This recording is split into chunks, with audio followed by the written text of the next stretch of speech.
Hello, friends. Welcome back to Sunday Shenanigans with me, your host, Trevor Stewart 1308, and we are here with ASOC Prod Cat and the Peanut Gallery. Hi, guys.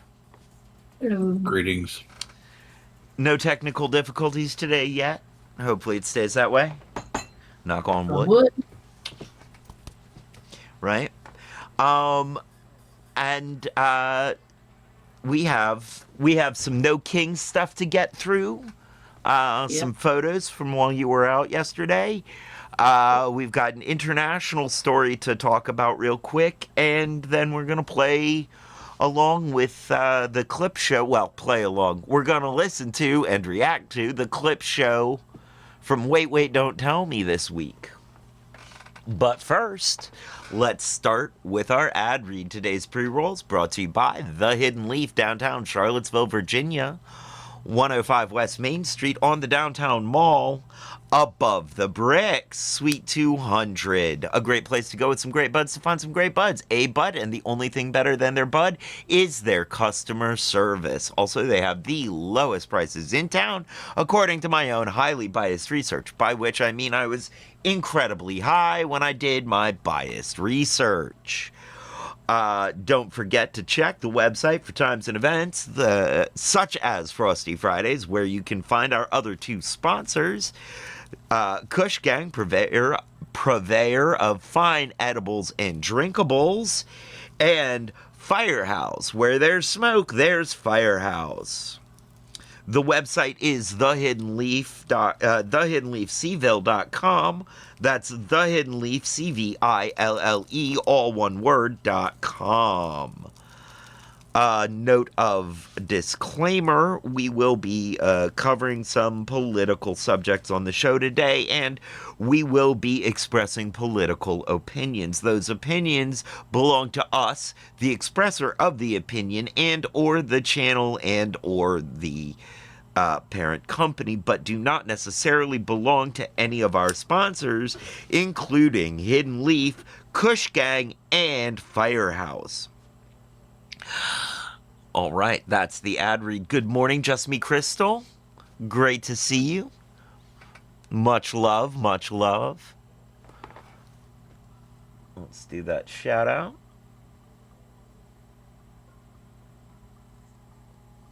And there we go. So, where would you like to start? Kat, you want to start with pictures or you want to start with the article? Let's start with the pictures. We can touch on the article after we do the clip show. All right. So, All right. So yesterday I was having some serious technical difficulties with my devices connecting to microphones, earpods, anything that was Bluetooth, and it messed up my pictures and video. okay. Uh, So, Fortunately, Seville, Indivisible Charlottesville, and their crew had plenty of pictures that were available to show things. okay. First thing that I want to touch on, if you scroll through the chat, you'll see two separate articles from Seville right now. The first is from June, where after everything was said and done between them and Indivisible Charlottesville, their estimation of the total turnout for No Kings 1.0 was almost 7,000 people. 7,000 people In June. in June. Hold on. Let's bring this up here. And do this real quick. Don't forget to share your screen on Discord so we can hear later. Should be shared. Is. Yeah, in Charlottesville, around Nation, crowds turned out for No Kings rallies. Nearly 7,000 people turned out for Charlottesville's No Kings rally on Saturday afternoon. This was back in June. Okay. All right, so without reading ahead, you want to guess what the numbers were for yesterday? All right. If it was 7,000 in June and we're thinking it's doubled, we'll go 14. Close. They were saying that we had 10,000 yesterday. 10,000 people. Yeah. Wow. Um, Wow. 10,000 people. Thank you, Just Me Crystal.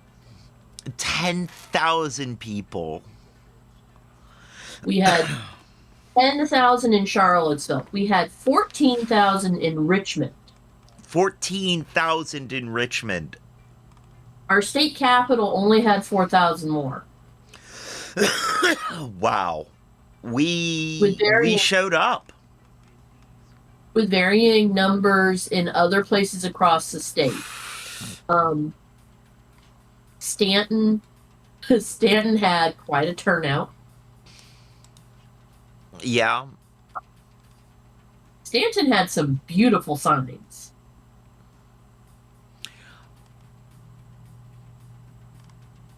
Okay. Well, let's go through the signs through the pictures that you got. Now that we have some idea of what the turnout was. Yeah. So scroll up. There's First. the dinosaur. Yes. And the green frog. We were blessed by a green frog. We did have a green frog. I could not get a picture of the jackalope. I tried. Okay, well, The jackalope unfortunately was accompanied by a small child, and every time I got the jackalope in frame, the it would kid pick was the child up. Okay. Oh, I'm not going to go over and tell you, please put your kid down so I can take a picture of you. It was a yeah. Needless to say, that strip of sidewalk was really crowded. I believe that. District Court building. Snipers on top. Wow. Wait. Where is that district? That's the Stanton one that you're at right now. Okay, that's Stanton. Yeah. I was gonna say that our district court building doesn't look like that. No, it does not. Is this Stanton still? Your picture hasn't changed for me. The first 7 pictures, that group is all Stanton. Next Yeah. Oh, okay. That first group. This is all Stanton. Right. Okay, including the dinosaur and the frog and the bear. This is true, but we had almost the exact same pairing at Charlottesville. So All right. And I would like to correct you. Those are officers on the roof, not necessarily snipers. There's a big difference. There is a big difference. Even just an officer with a long-range gun is not necessarily a sniper. So I believe this is Charlottesville now. Okay. That looks like one of Tax the ones that I was billionaires. actually. Tax Yes. billionaires, not groceries. There's the unicorn. Mm-hmm. There's the penguin. Yeah. Ha! Nice. Hi, baby.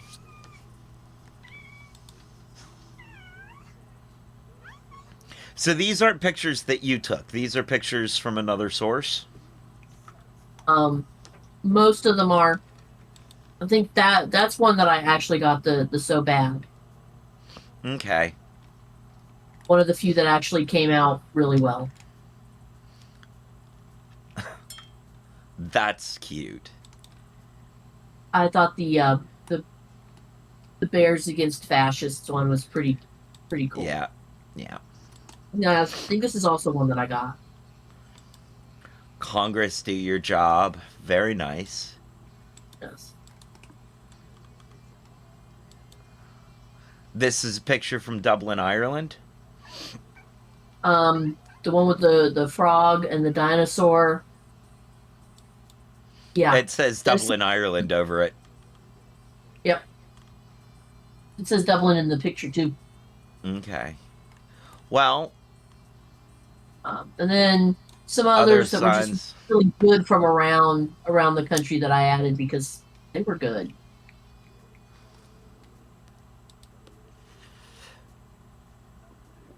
I like it.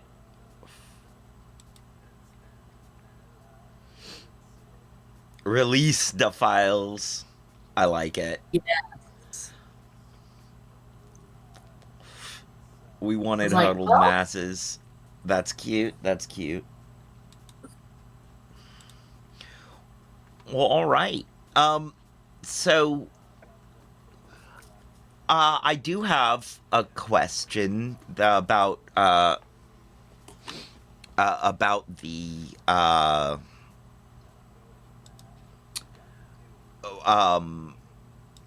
what are they called?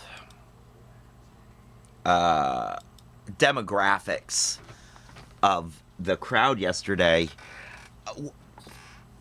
Could you pick up on a general age of the crowd? Do you feel like the crowd was tending older or younger? It depended on which side of the street you were on. Okay. What it felt like, given that it seemed like all of the parking was over on the side of the street that I was on, it felt very much like that side was definitely in the 50 and higher bracket. And that those that were younger and more interested in playing Frogger in the Road were on the opposite side. Okay. So, the age separation really had to do with, leave him alone. Hey, no. Leave him alone. And you leave him alone. You guys, leave each other alone. I feel like the age split had more to do with geography than anything else. Right. And you know, out of 10,000 people, what I could observe,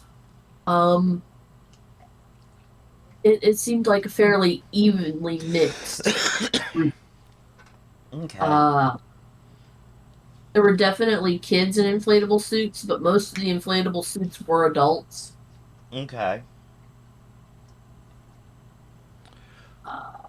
That tracks. Yeah.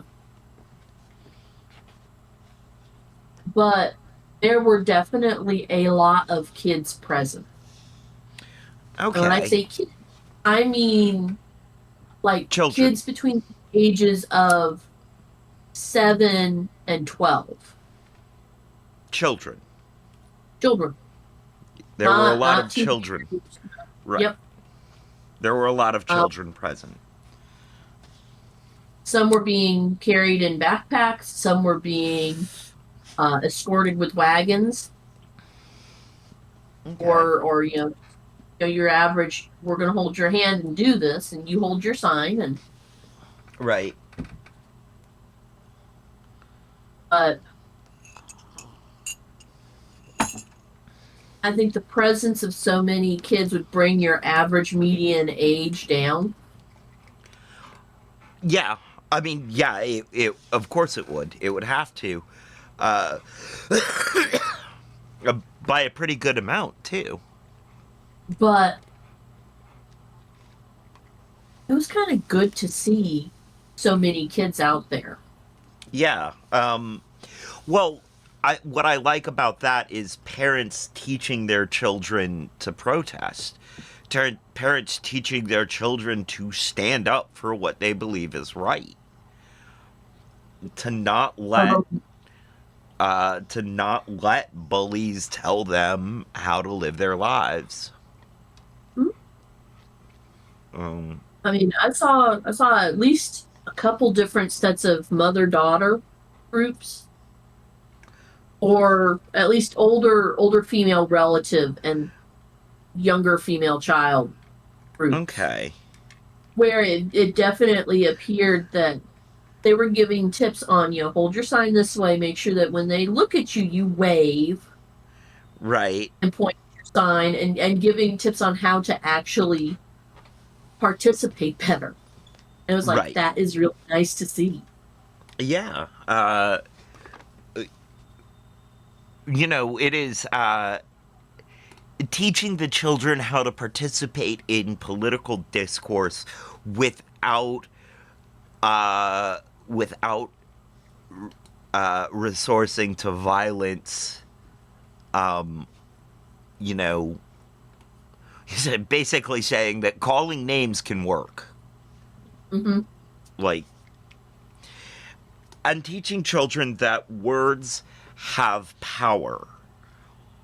Yes. We know actions have power, but this is a case where words have power too. The action is saying the words. It's teaching that all actions have consequences, Yes. both physical and verbal, Yes. Exactly. and that inaction is a form of action. Yes. Another really bright spot from yesterday, aside from the fact that we had, globally a lot of people joining in, is the fact that for the most part, pretty much all of the protests have been reporting that they were peaceful, that they were nonviolent, and that there were no arrests. That is very impressive given the number of people. No, no problems, no arrests. And we're talking about 10,000 people in Charlottesville. Hey, Dope Ash. Good to see you. We had, let's see. It's impressive that that there was this level of people, this many people in such a small area, and no one caused problems, no one had problems. This, I feel like, points to that we as a society and as a species don't have to resort to violence to solve our problems, that there is an actual peaceful way to deal with things, that humans aren't necessarily going to get violent when they are put in a position like this. In a position of close proximity and close quarters. No.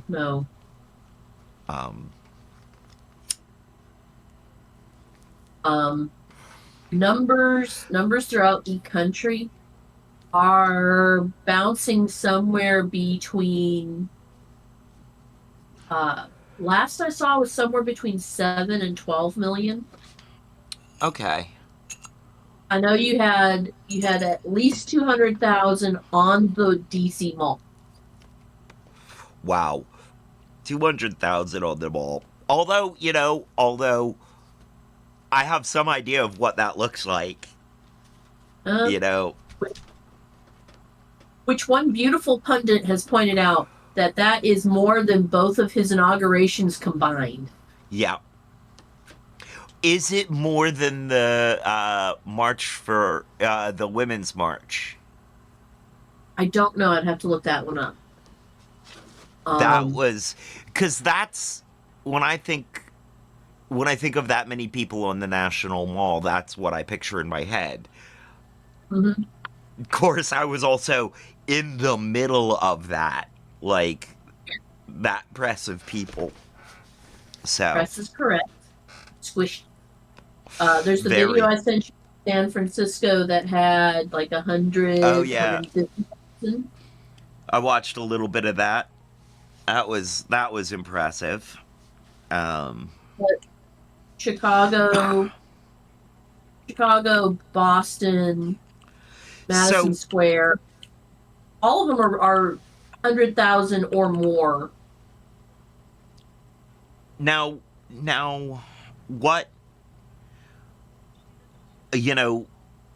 What the next question is what's the reaction to this been like and gonna be like? And is this, you know,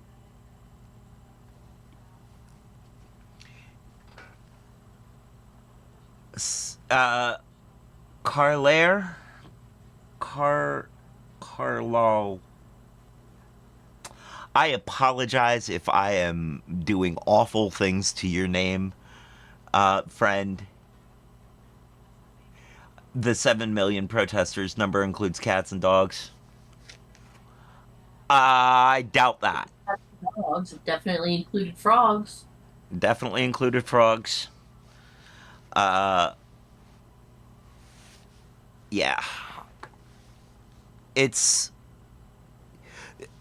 It does, though, bring up the question of what's going to be the next, what's the reaction to this? Uh, because it was. Because it maintained nonviolence, have we managed to shake off the label being put on us that it is, these violent hellscapes of protests, or are we, are we going to be engaged with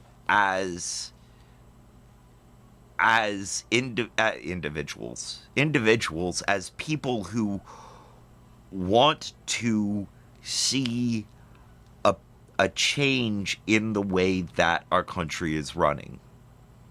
Are we going to be engaged with as enemies of the state or as part of the state? And that's Right now, given the fact that the protests were against someone that considers themselves or appears to consider themselves the entirety of the state, and yeah, their previous treatment of anybody that they thought was an enemy, I yeah. don't see us being treated as part of the state. But By by the specifically that part, by him. The yes. question is, how was the legislative branch going to react to this? That is a really good question. I have I a am feeling really the executive branch is going to try and repaint the whole thing as a lot bloodier and more violent than it was. But how is the legislative branch going to look at this? Because the president is still has to worry about votes, but he's got another Mhm. 3 years before he has to worry about votes.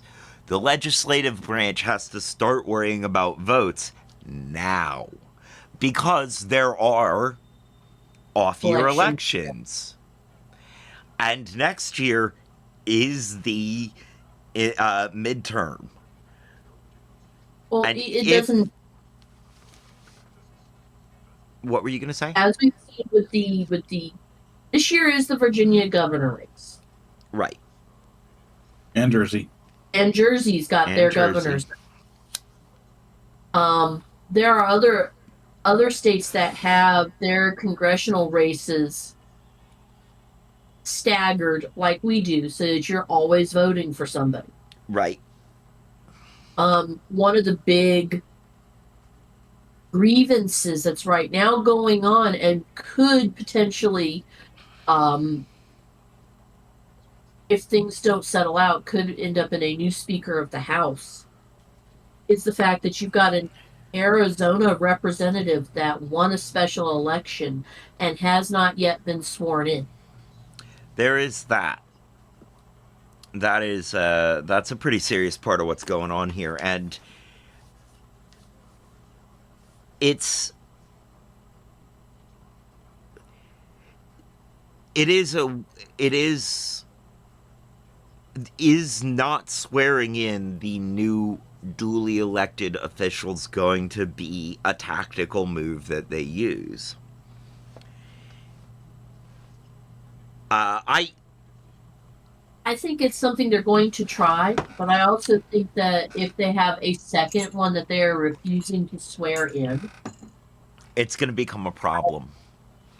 I, yeah, I think The that they've only got like a very little bit of wiggle room where they can keep pushing this until the rest of the people specifically in Congress go, okay, our people back home are getting ready to fire us because of this, so we need to stop.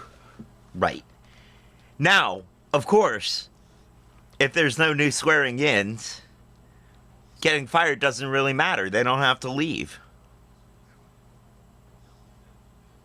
Except for it's starting to apply to the ones that are on the also, opposite side. yeah. Also, Speaker Johnson is claiming that he's not swearing her in because the government is shut down. He's saying Except that the for government. he refused to do this for a month before the shutdown. When you I don't had think the that matters to what he's claiming. Oh, I know, but for the average person who has reading comprehension, if you know that the shutdown happened at the beginning of October, but she was supposed to be sworn in at the end of August, the two numbers are too far apart to say this. I agree. I personally agree. It's not stopping Johnson from saying this. No. Mike Johnson. Let us be careful to be clear about which Johnson Speaker we of the mean. House. Yes, Just Speaker of so the he's- House, Mike Johnson. Because I'm currently encouraging people to check out Sarah Johnson for local school board in this area, and she is nothing like Mike Johnson. One would hope not. One thing, she doesn't sound like she's a million years old. No. Also, I'm pretty sure that she gets along with her family. Like, she actually likes her family. Oh, that's fair. But so yeah. Okay. All right. Well, I think that the biggest thing is going to be seeing how this week goes reaction wise from people and convincing everybody that turned up, everybody that turned out to either do their early voting or show up at the polls on day of for whatever the election is, no matter what. maintaining momentum, maintaining election momentum. That's the thing that needs to happen here. Yes. Um, And you know, hopefully things like this weekend, things like the chat logs that have come to light for the young Republicans. Oh, yeah. Almost forgot about that. And Cheese and crackers, guys. Inside thoughts, outside words. Like, now, granted, this is a problem that the local Democrats are having too. right? Like, dude, did you really have to say that out loud? Couldn't you have just left that thought in your head? The various organizations that are sitting there and trying to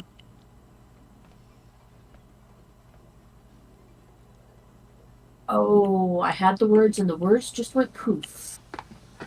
Words went poof. I know that feeling well. You. It was your fault. You have the fuzzy hair today. Alrighty then. At I'm not first, I giving thought you- she was talking to me because that can really refer to either of us. The fuzziness of my hair is just hidden by the fact that my headphones are holding it down. Fair point. But the more the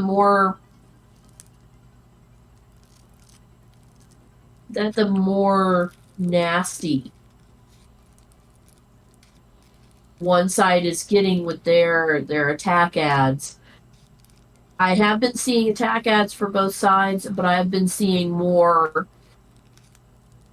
in most cases more moderated attack ads on the other side. I've seen, yeah, what I've seen, especially in the local Virginia Yeah. races, is Winsome Earl Sears attacking and Spanberger defending herself. Not necessarily attacking Winsome Earl Sears full on, but saying this, what she says about me, that's messed up and it hurts my feelings, and she's not cool for doing that. Which to Pretty me, much. I guess I appreciate it, kinda, but it's also like, not the response I thought we'd get. No, but it is also not the all-out screaming, "I'm talking now, you need to listen to me," that we got from Winsome Earl Sears on the debate, during the debate. Like, that was... what was it?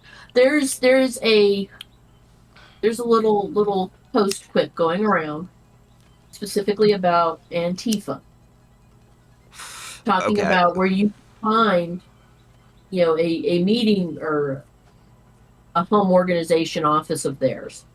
And it states that, there is a site that actually has like 200,000 members listed, and it's in the Arlington National Cemetery. Right.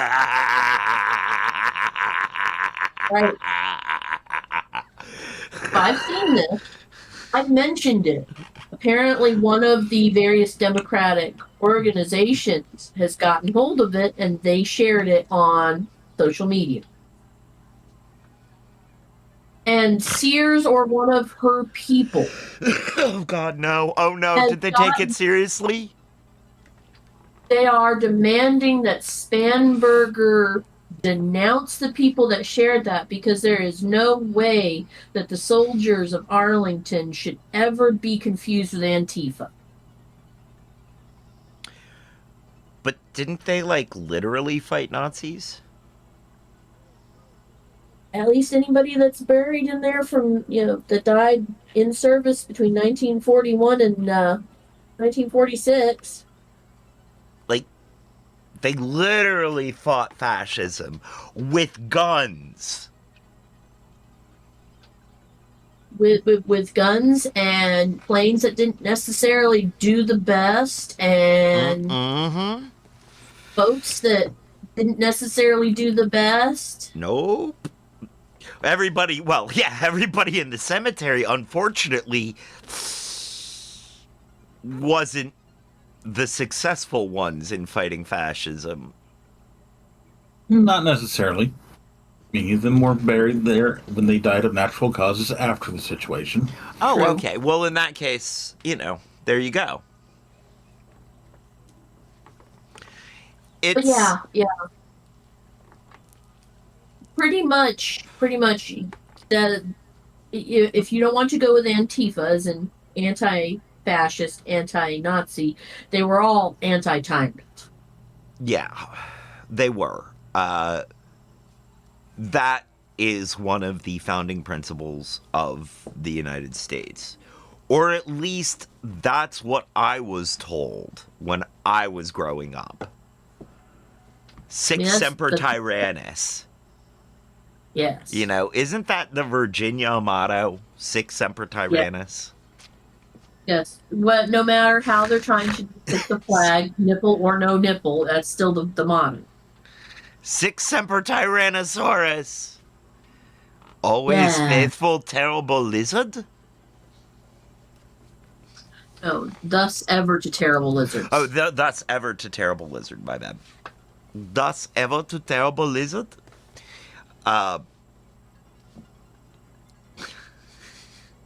That's a bit from a Venture Bros episode. Mm-hmm.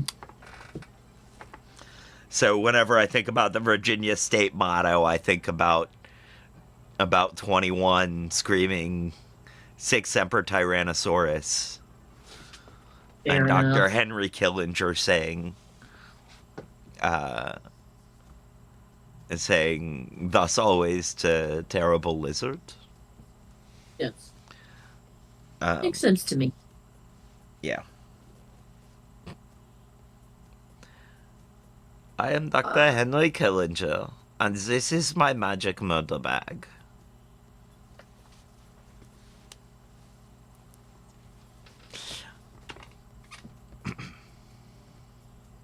Sorry. Venture Simpson's Bros the entire- moment. What? Brock Sampson's the entire reason to watch that series. I think while I love Brock Sampson, I don't think he's the only reason to watch that series. I think the whole thing is brilliant. I really do. Put it this Until way. what? Brock Sampson can be taken completely out of context and still make sense. As much sense as Brock Sampson actually makes. No, it was about life and love. And hobbits. Okay, now I'm lost. It was a scene between Helper and Brock. I can't remember the episode name, but it was the one where Moira kidnapped the boys, and Helper had to save Brock. And as Helper's flying Brock to look for the boys, they're having a conversation about Led Zeppelin. Literally about the Battle of Evermore. Mm. About the song Battle of Evermore. Okay. Maybe about the whole Zoso album. Or maybe Misty Mountain Hop. But those are the two specifically Hobbit-based songs. Well, no, Misty Mountain Hop is Hobbit-based. Battle of Evermore is about that final battle.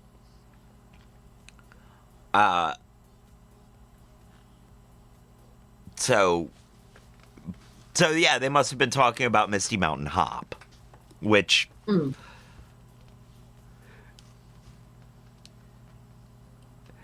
So I feel, Peanut Gallery, that I have found, if not the one line, at least one of the few lines that one of Brock Sampson taken out of context is very confusing.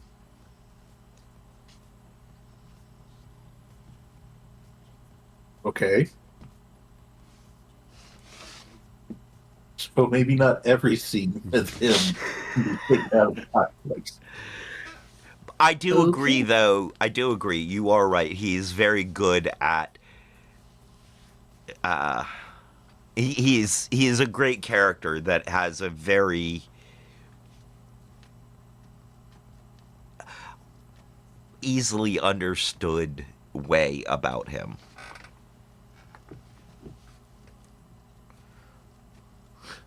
Fair enough.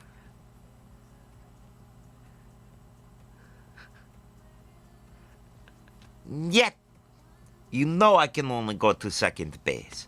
Still, I thought the Cold War was over.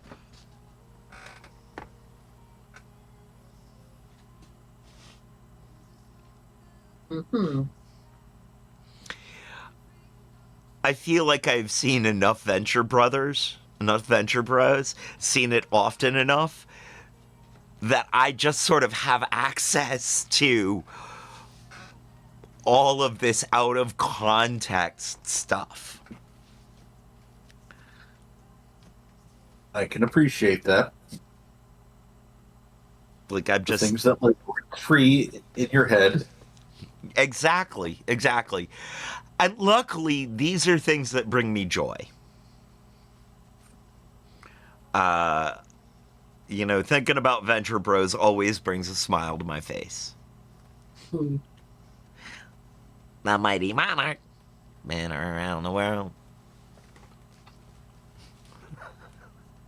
The supervillain that was arguably more moral than the good guys.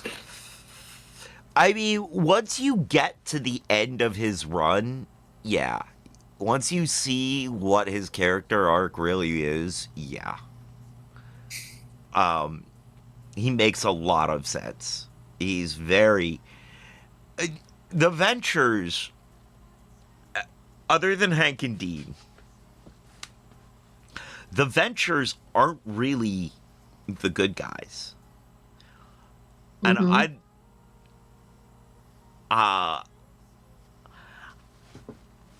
having seen media analysis of the entire series, having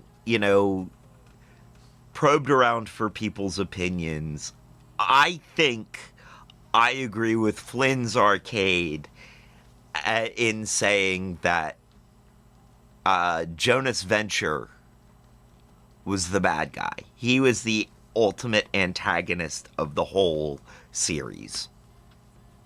So Tron had a hot take on Venture Brothers.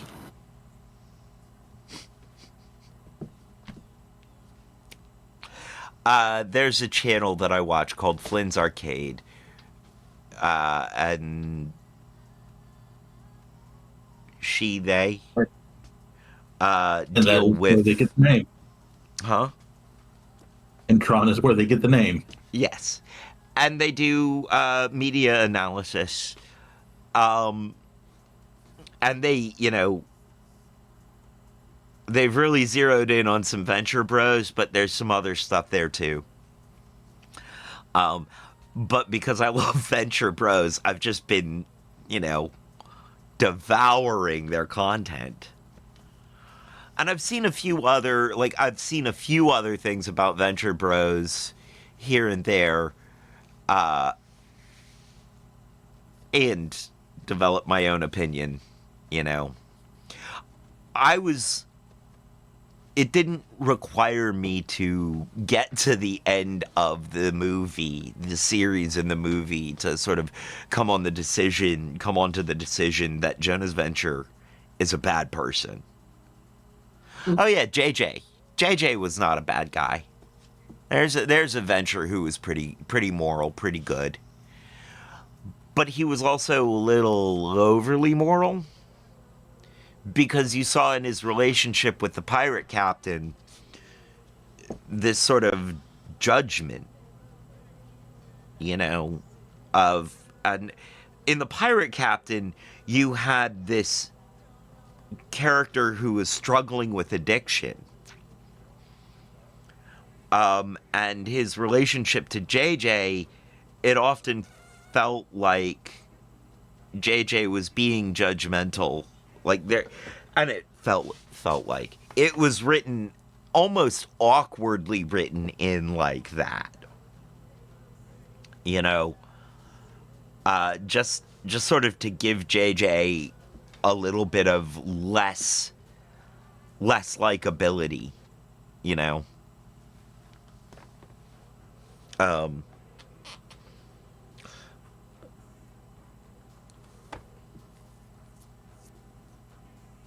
so that's my Venture Bros hot take there on why JJ isn't necessarily a great person. Also, there are times where you can see him ignore his wife and family. just sort of be very self-absorbed. I think we left the rails a continent ago. I got going on Venture Bros, and I just kept going on Venture Bros.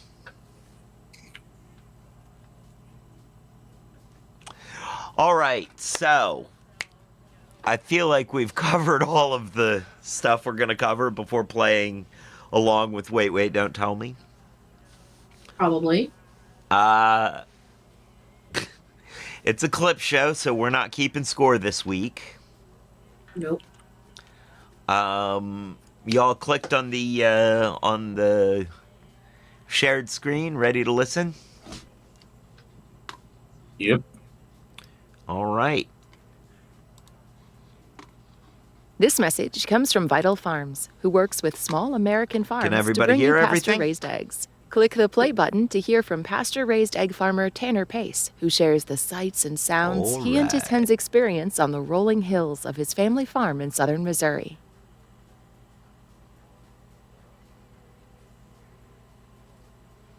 This message comes from Capital.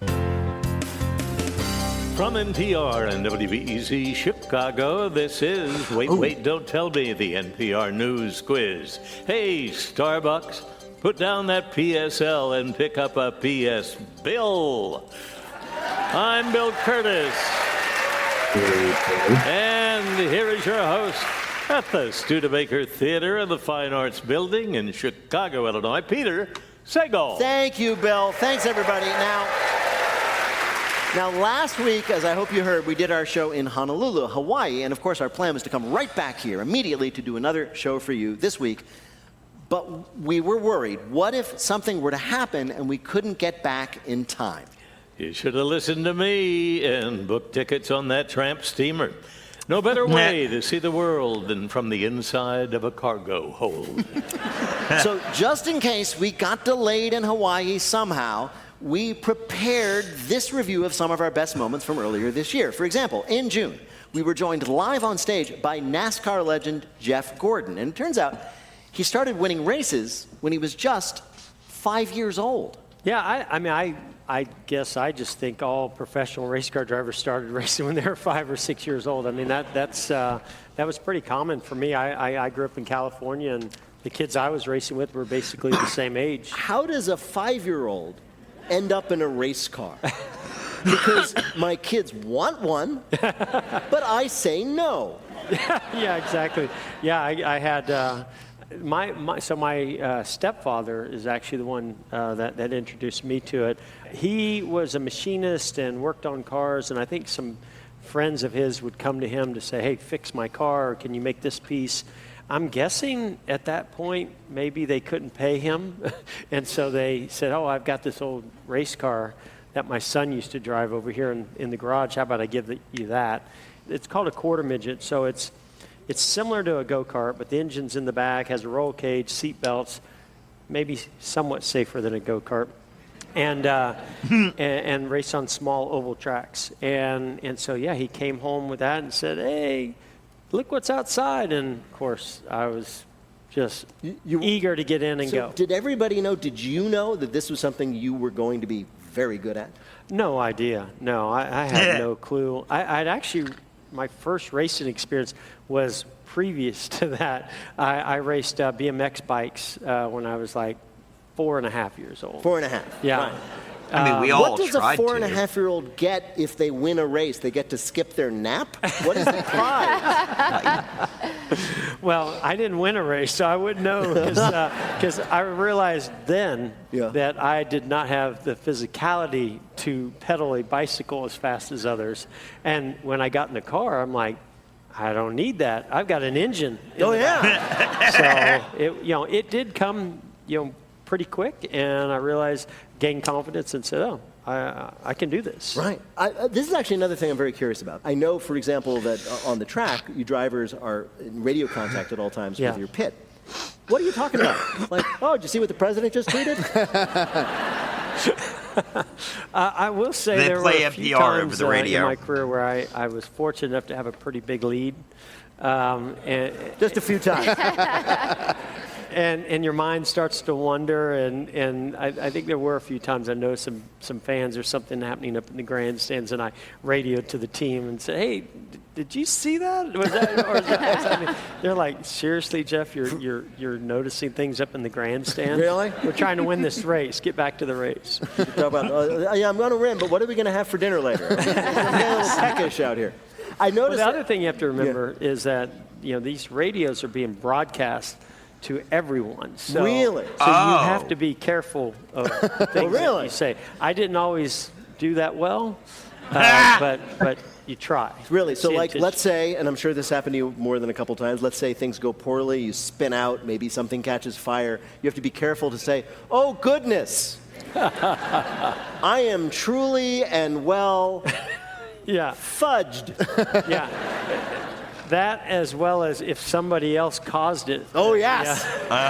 Then the choice things that you are thinking about saying. Really, I mean, I find that, I mean, that is... Here's the part you guys are going to love. Okay. Because you guys are comedians and I'm not. But in order for that to be broadcast, there's a button on the steering wheel. So in order for the driver to talk back to the team, you have to push the button.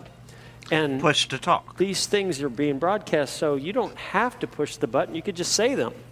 And in my case, 100% of the time, I wanted to make sure I pushed the button so everybody really could hear it. Now, you've retired, and as I said, one of the many things you do in addition to your businesses and philanthropy is you co-own some racing teams, right? You've got Yes. and how hard is it for you to, like, just look at the driver or watch them and just think, just let me do it? I mean, I realize things have evolved, technology's evolved, the cars drive different today. But what does happen to me, and I think of my wife every time, because when I was racing, I would get out of the car that day, let's say, we didn't win, and she would go, I don't understand why you didn't just pass that car. This is your wife. Yeah, she's like, couldn't you just push the pedal down further and just go by? I'm like, honey, I like, it's already all the way there. Like, that was as fast as I could go. So I then, while I'm watching the drivers, I'm going, just pass. Why can't you just pass them? Right. And I just in credit to your wife, just comparing to myself, at least you knew you had a pedal. That was news to me. I enjoyed it. Really, you're like, come on, just do it. I know everybody asks you guys after you've, all the racers, current and retired, if you speed when you're driving your car. I'm not going to ask you. I know. You're not? No, I'm not going to ask you that. Well, unless you want to tell me. Do you? I just understood it was like the big cliche that all the race drivers get. Well, I mean, I'm not saying that it's that, I just get in the car and say, how fast can I go? But, I mean, I'm still human. Yeah, sure. Sometimes you got to go. What I really over wanted the to know speed is limit. what I really wanted to know is if you're just driving, just doing an errand, maybe doing something with your kids, driving out of the grocery store, if you ever said, if you're just sitting there and going, vroom, vroom. I have one more question, which is that I learned how to drive on a stick shift. Nice. Does that improve your opinion of me? Yes. Yes. 100%. There you are. Got that one. I have an 18-year-old, soon to be 18-year-old daughter and a 14-year-old son. What was that? Forgotten about that one. Yeah. Yeah. Does that improve your opinion of me? Yes. All of us who have learned to drive stick shift get a good chuckle out of that. Goal this summer is to get them to learn. Wait a minute. My son is like going through driver's ed and stuff, so maybe. But my here- daughter, I want her to learn how to Here's drive the a stick. question. Are you, Jeff Gordon, one of the greatest race car drivers who have ever lived, going to teach your children to drive? I mean, yes. Reluctantly, because it's probably one of the scariest things I've ever done. Yeah. Is sit in the passenger seat Yeah. while somebody has zero experience driving Right. is driving the vehicle, and I kind of like to be in control Sure. of the vehicle. So that's probably the most terrified I've ever been. Is when my daughter was learning how to drive. I'm just imagining you turning to your daughter, she's 16, right, whatever she is, you're like, why don't you just pass him? I just want her to use the brakes when somebody's brake lights come on. I'll be happy with just That's okay. Start there. Well, Jeff Gordon, it is such a pleasure to talk to you. We've asked you here to play a game we're calling Leave the driving to us. As we have boy. discussed, you're an accomplished driver, so we thought we'd ask you 3 questions about passengers. Answer 2 out of 3 correctly, you'll win our prize for one of our listeners, the voice of anyone they might choose for their voicemail. Bill, who is NASCAR legend Jeff Gordon playing for? Kelsey Woods of Wendell, North Carolina. All right. Oh, North Carolina. North Carolina. North Carolina. So Yeah. got to take care of my Carolinians. Exactly. Here's your first question. In 2017, a taxi driver in the UK was pulled over for speeding, and he laid the blame on his passengers, telling the police what? A, they kept farting, and it was so bad he had to get the ride over as quickly as possible. B, one of them said, follow that car, and since there wasn't any car in sight, he sped up to find one. Or C, one said, the acid we just took will kick in 10 minutes, and whether it happens back here or at our home is up to you. Oh, my God. I feel like it's C. I My want son it is to going to be be so C. proud of me for picking A. Your son should be yeah. proud because you're right, yes. Oh, nice. Yeah, he said It's I had to NPR. get They out of the went car. for the They were fart farting so joke. badly. There were 3 of them, so let's have some sympathy for him. All right, very good. People love to ride on roller coasters, of course, as passengers, including one in Arakawa, Japan. And this roller coaster is famous for being what? A, a nearly surefire way to induce labor, leading to long lines of pregnant women. B, it is the slowest roller coaster in the entire country, so slow some riders didn't realize once when it had derailed and stopped cold.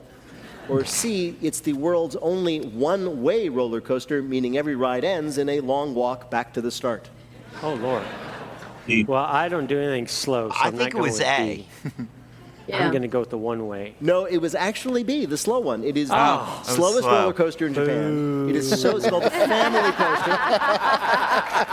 Remind me to never go to an amusement park next time I'm there. All right, this is your last question. If you get this, All you right. win. In 2016, on a Southwest Airlines flight from Oakland to Kansas City, and full of Oakland Raiders fans, the pilot actually took to the PA at the end of the flight to congratulate the passengers. For what? A, they had, he felt, the most creative heckles of the safety announcement he had ever heard. B, for the first time in his experience, they had drank literally all of the alcohol on board of the plane. Or C, every passenger had boarded the plane, stowed their bags, and got their seatbelt buckled in 8 minutes flat. Oh, gosh. C. Oh, my goodness. B. It's a crowd participation. It really is. B. B, yes, it was, of course, B. They were Oakland you. Raiders Thank you. fans. Thank you. They drank all of it during one 3-hour flight. Bill, how did Jeff Gordon do? 2 out of 3. Checkered flag flies everywhere. There you go. Nice. Jeff Gordon is a NASCAR legend and the vice chairman of Hendrick Motorsports. Jeff Gordon, thank you so Thank much you. for being with us on Ladies and Gentlemen. Jeff Gordon, everybody. What a legend.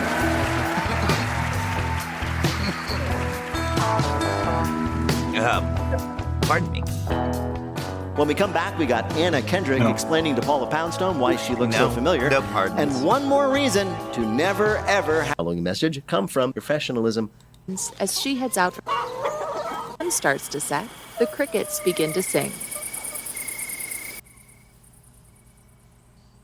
This message comes from Shopify. Free card reader. PR and WBEZ Chicago. This is Wait, Don't Tell Me, the NPR News Quiz. I'm Bill Curtis, and here is your host at the Studebaker Theater in downtown Chicago, Peter Sagal. Thank you, Bill. Thank you, everybody. So, if you're listening to this, it means that despite our best efforts, we are still somehow stuck in Hawaii. Honestly, I am so sorry. We my heart intended to breaks get for back to them. Chicago as soon as our show in Honolulu was done. I even wore my parka to the theater so I wouldn't have to waste time changing clothes once we got back. So as we negotiate our escape from our island prison, we're going to keep bringing you some highlights from the past year. For example, here's a bluff game we played back in March with Roy Blunt, Faith Saley, and Shantira Jackson. Hi, this is Dustin Durant from Omaha, Nebraska. Hey, okay, so what do you do there in Omaha? Well, my wife and I keep poison dart frogs. We have over 30 different frogs. That's new. You keep poison dart frogs. Do they come when you call them? They jump at you when you spray water at them, so you got to be careful when you open it up. You know what? Me too. We've all been there. Thank you, Shantira. All right, Dustin, well, welcome to the show. You are going to play our game in which you have to tell truth from fiction. Bill, what is Dustin's topic? Don't bring your kid to work. You may remember the day, a decade or more ago, when NPR had a Take Your Kid to Work day, and somebody's kid pushed a button and took NPR off the air for more than a minute. This week, somebody's kid did something even more interesting while at their parents' place of work. Our panelists are going to tell you about it. Pick the one who's telling the truth, and you will win our prize, the waiter of your choice for your voicemail. You ready to play? Yeah. All right, well, let's start then with a story from Faith Saley. Last week, Sharon McGann had to take her 12-year-old son Oscar with her to her admin job at Church of the Blessed Sacrament in Columbus, Ohio. Sharon told Oscar to keep quiet and stay out of trouble. He didn't. He ensconced himself in a confessional. When penitent parishioner Lorna McMahon came into the booth and said through the screen, "Bless me, Father, for I have sinned," Oscar froze. Then he lowered his voice and replied, "Tell me all the bad stuff." My child. Oscar heard confessions for an hour until he farted and laughed so hard that his mom found him. But before she did, young fake Father Oscar doled out some punishing penances, like telling one parishioner to listen to Kids Bop while praying the rosary a Googleplex number of times. A 12-year-old gets taken to church by his parent and ends up taking confessions and learning a little about the world. Your next story of a kid catastrophe comes from Roy Blunt Jr. If you're a German soccer player, we learned this week, it's all very well to bring your little boy to one of your games as long as you tell him this up front. Don't bite the referee in the balls. A match between two lower-level teams was about to begin. Suddenly, it was called off because... I do feel like that is something parents should be telling their children. Not just about referees, but in general. Just don't. Just don't. Yes, they should be. But this is the answer. We talked about this briefly at some point before the show. The original show. Okay. Because the only referee was in too much pain. Because we were laughing about it? About how, there is a soccer match going on and some random kid runs out and bites the referee. Do not go biting people. Period. Yeah. You don't walk up to random people and bite them. But also, don't bite the referee.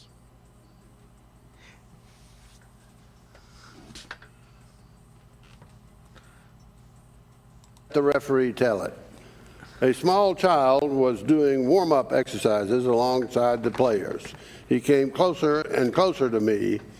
Suddenly, to my complete surprise, he gave me a sharp bite in my left testicle. So give the kid a break. Maybe the thing was hanging loose. Anyway, as any parent knows, you can never think of everything you need to tell a child not to do. German soccer ref gets surprised by a player's son on the pitch. Your last story of a kiddo uh-oh comes from Shantira Jackson. The Metropolitan Museum of Art in New York City, or as his friends like to call him, the Met, has a long history of displaying beautiful art pieces and welcoming children of all ages. One day, a docent brought his daughter to work only to immediately lose her. The girl had been to the museum hundreds of times, and she decided it was time to put her own spin on the exhibits. One by one, she went around replacing the placards that give details about the art in the rooms with her own handwritten, honest reviews. The Egyptian room, originally known as the Temple of Dinder, was replaced with a placard that said, "This stuff in here is pretty cool, but don't forget about what happened in the Mummy. Be chill in here." The room with the antique furniture placard changed from Renaissance Revival room to "Skip this room. You can't even sit on any of the couches." Throughout the day, docents were finding and removing the placards display after display.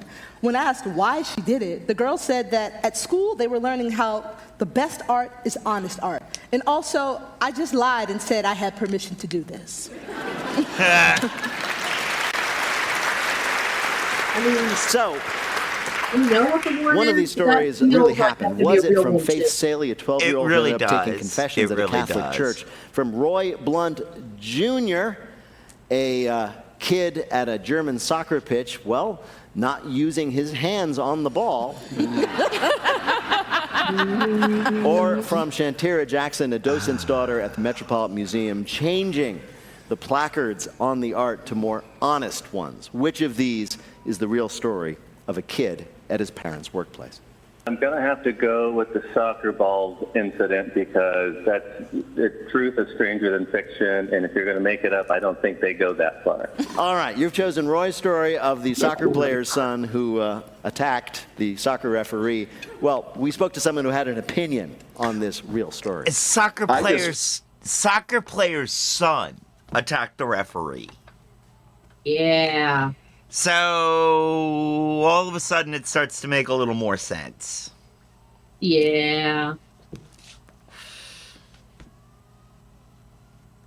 Still, soccer players should teach their children not to attack the refs.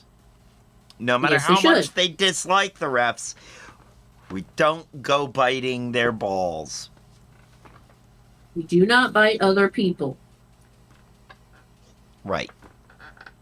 But why have children if you can't weaponize them? There are better ways to weaponize a child. Biting other people is not the appropriate one. Okay. There are better reasons to have children than weaponizing them. No, it's just a primary benefit. I thought being the TV remote was the primary benefit. Automatic garage door opener, gate opener, storm door opener, and TV remote. Yeah, but now we've got a phone for all those things. Not if you live in an old house, you don't. I mean, I don't, but I don't on purpose. Oh,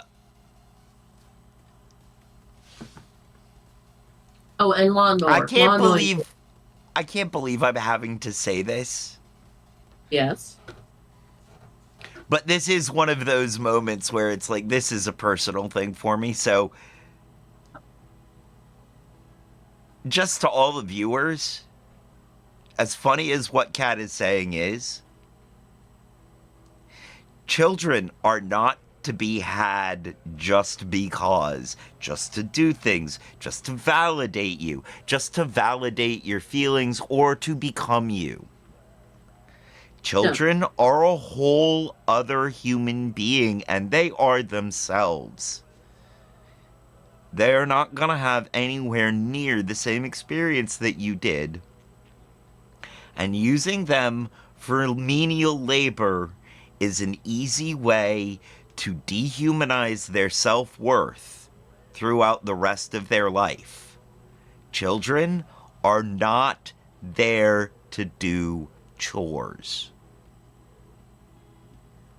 They are not there to make your relationships with other people better, and they are not there to be used in any way to the benefit of any relationships. They exist as human beings who need to be respected as human beings.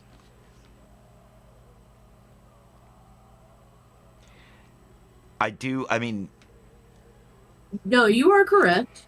Chores exist to help children learn how to be adults and humans. Not children exist to do the chores you don't want to do. right. I mean, I do understand that in the past, for much of human history, children were labor. Children were a source of labor to help the survival of the family unit. All right, stop. You need to. It's not work. They still are a source of labor. We have not fixed that problem yet. Right. Hey, right. Let's put it this way: unless the child is grown in a lab, no matter what, they are going to be a source of labor. Mother would definitely agree. Cesarean section. Happens during labor. Okay, there you go. But the point being, this is, we live in a time when that does not have to be necessary, and to do so was very damaging to children. Mm-hmm. To maintain that as a method of control after we reached a time when it was no longer necessary was exceptionally damaging to children. It still is. Yes. There is a reason why parentification of children is being used as a charge in cases. Interesting. I was not aware of this. It is not happening as frequently as it should, but it is being noted in case files, and it's being noted in front of judges more and more now that we are not in a time where you have got a plot of land and you're trying to scratch out your existence amongst soil that doesn't work so well, and so you have to have 45 children in order to not only have at least 5 survive, but have enough hands to make the farm work. Right. So there is no reason for your family of, you, your partner, and your eldest should be having the eldest child raise the youngest ones anymore.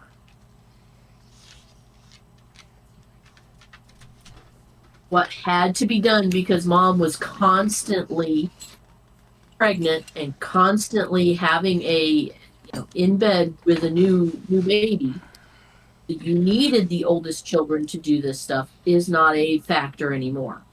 Or should not be a factor. Now it has to be done because both mom and dad have to work 24-hour jobs in order to keep food on the table. That's where I was about to go with it.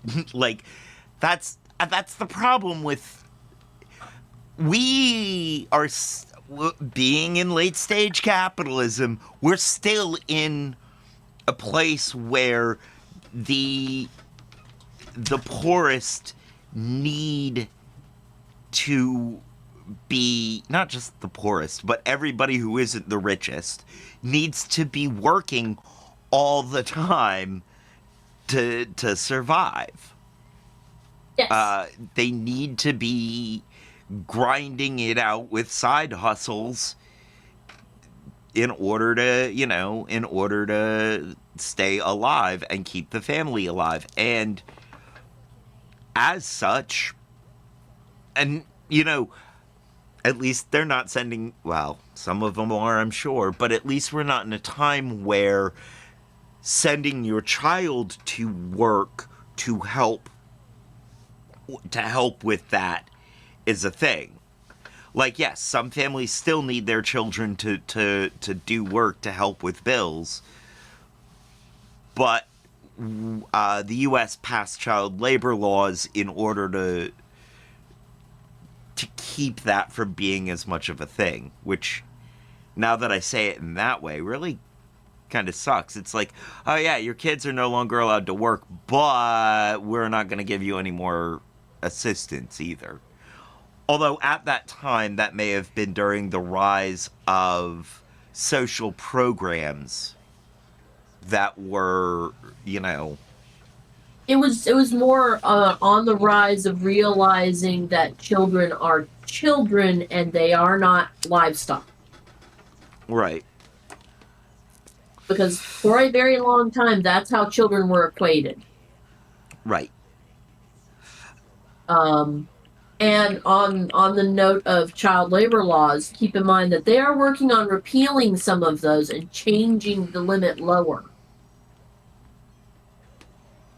Sarah Huckabee is one of the ones trying to make the labor laws for children either lower or non-existent so that they can go back to working in farms and things again.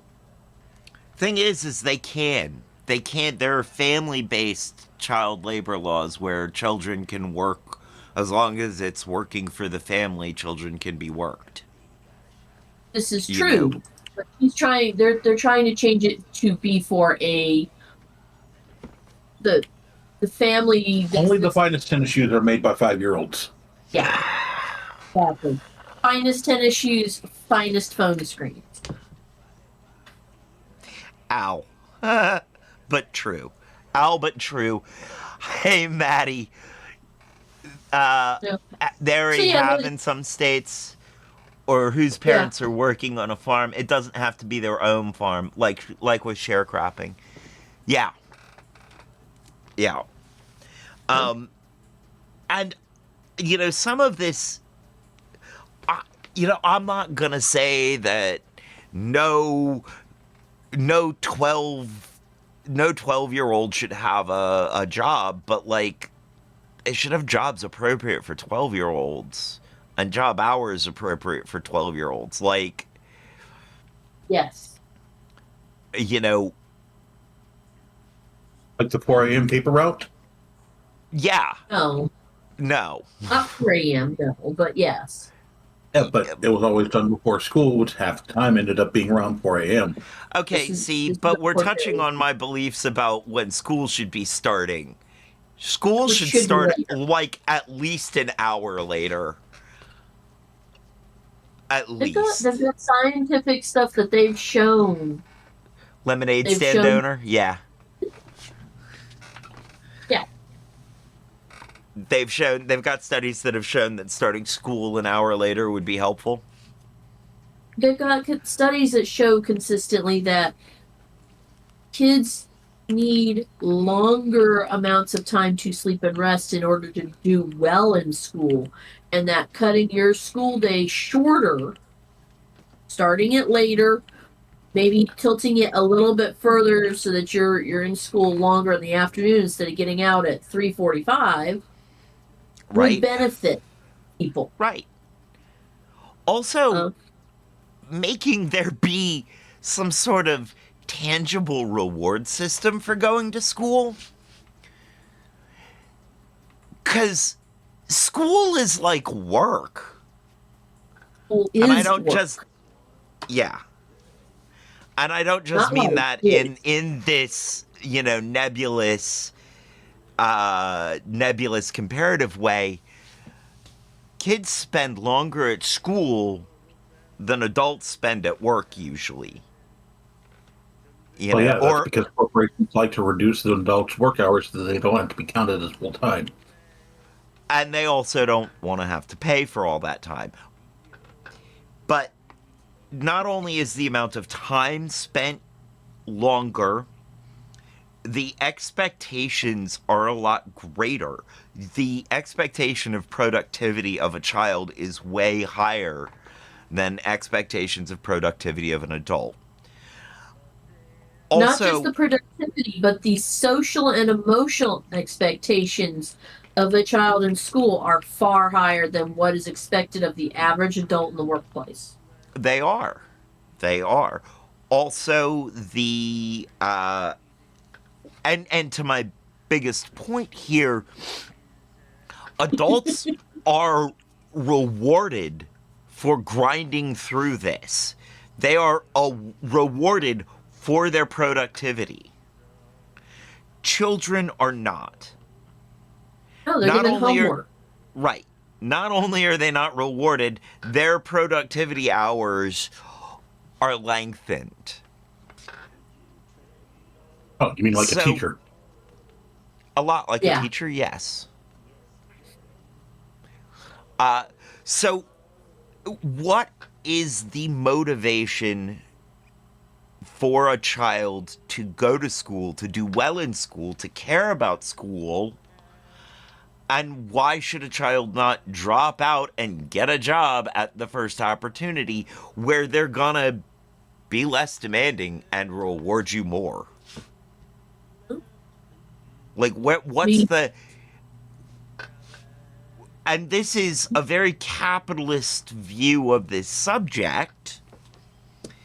If we weren't a capitalist society, it would be a much different approach to schooling and to work.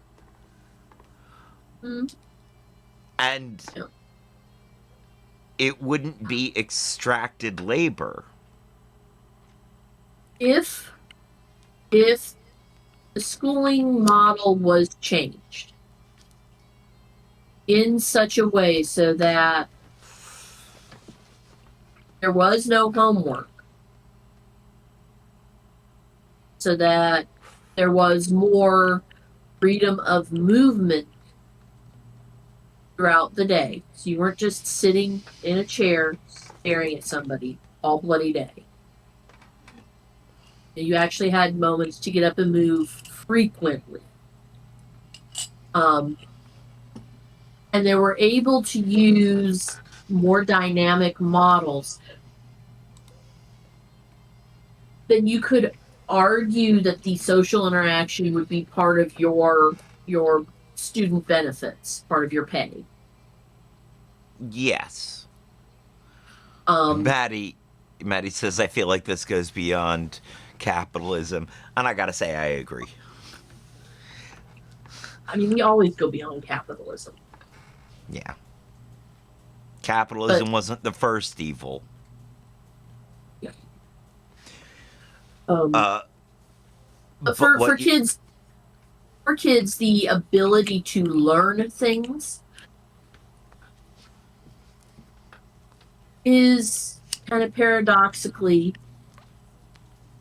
part of the pay. They want to know.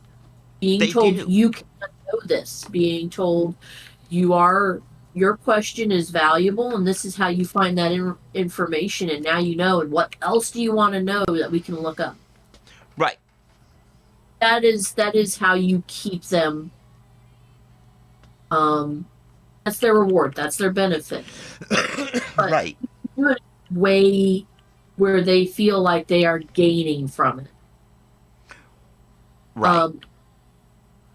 Having little awards, well, not award ceremonies, but having certificates of, hey, you've mastered this whole section on volcanoes, and you get to go get a free book from whatever. Right. Or whatever, things like that are useful, especially if you've some sort of element of showing that they've mastered it. But earning the pizza party, dude, the book it program and earning the pizza parties, like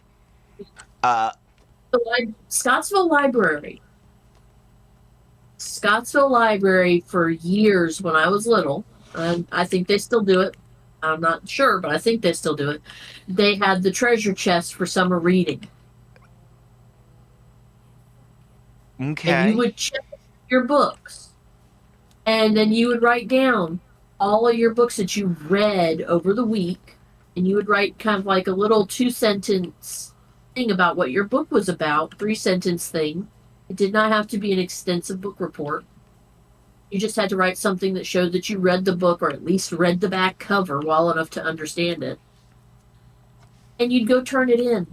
And if you read 5 books, you got to pick out of the little chest. If you read 10 books, you got to pick out of the middle chest. If you read 15 or more books, you got to pick out of the great big chest. I And at the end of I had at the end of the so session, many you had pizza parties through yeah. Book It.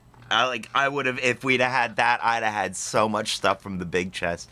Just because I was capable of reading very quickly for my age. Maddie says, I just see so many people get caught up in capitalism criticism, but then won't expand beyond that. And you're right. We don't talk. We do occasionally touch on beyond capitalism, but we don't settle down on it a whole lot when we're doing other things, and it is just sort of this battle cry for me.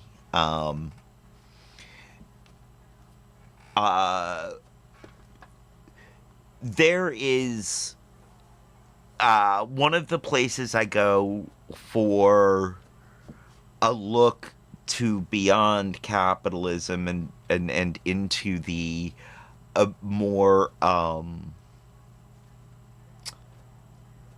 into a way of constructing a society that is much less capital based, much closer to the Star Trek TNG future that, and even I know that TNG has its problems. I know that the Star Trek universe has its problems, but I sort of have this, rose-colored TNG vision of what a post-capitalist society could be. But much more realistically, there's a channel on YouTube that I watch for some stuff on that. Andrewism, who we watched a video from a couple of weeks ago. I feel like Andrewism does a really good job of proposing post-capitalistic ideas.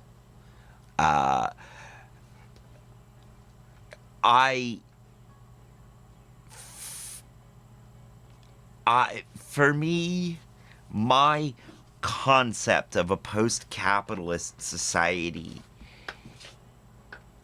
has very much to do with what the technological levels look like. They did. And they had a schooling system that still seemed to suffer from the problems that we've been talking about. No matter how good your intentions, child rearing is in effect a social experiment, so at least have fun with it and make it weird. It's a good theory. Yeah, they did have... Huh? The second part is entirely meant as a joke. Ain't nothing wrong with weird kids. No.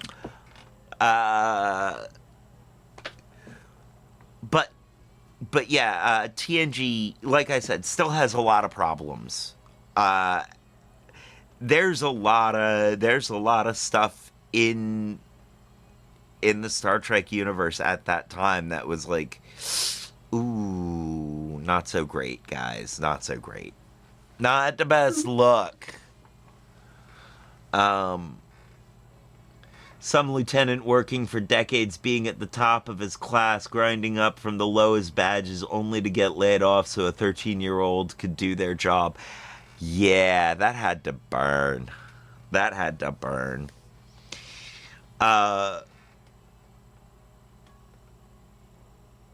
was the future traveler. Uh-huh. Yeah, it was also like the least cool kid from Stand By Me.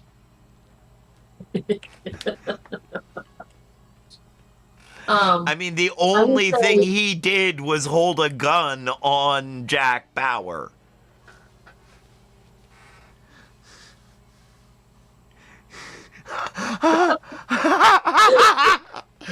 I specialized in combat piloting, and I get replaced by a kid whose voice hasn't even dropped yet. Yeah. Yeah, basically. All right. Oh God, I know that feeling. I do. Man, okay. I knew that feeling when Silverchair dropped their first album. I was like, oh, mother.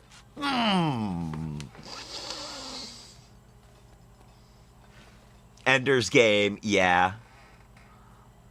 If you have not read the books are worth reading.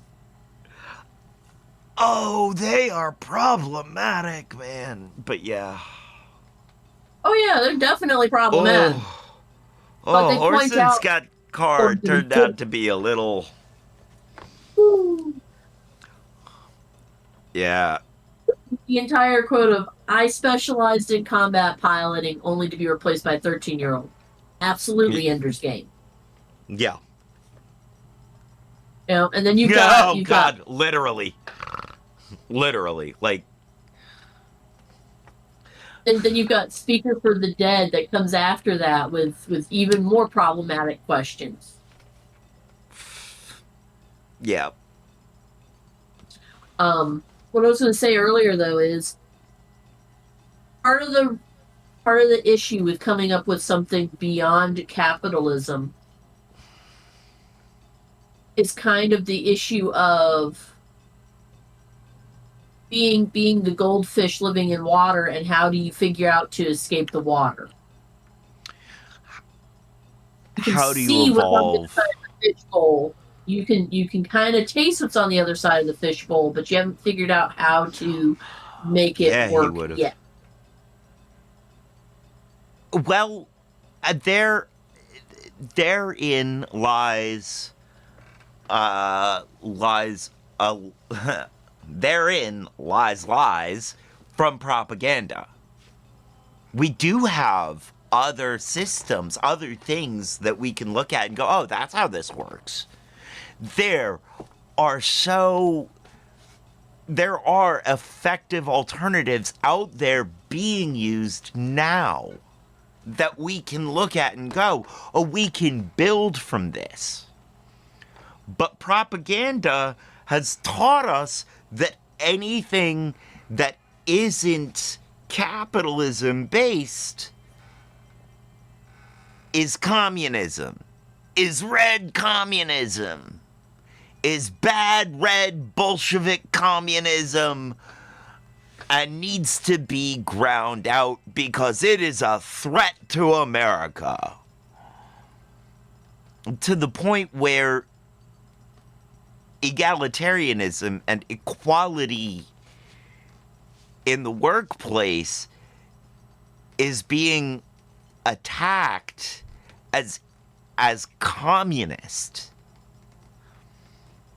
Communist is no longer the word, but it's woke. It's DEI now, and it's everything is being lumped into what effectively the communist thing was. Yes, but what it is an attempt to propagandize us away from being able to see that there are viable alternatives. That's part of why, what's his name, Mamdani in New York is making progress. Yeah. One of the things that he is working on setting up are city grocery stores. Right. And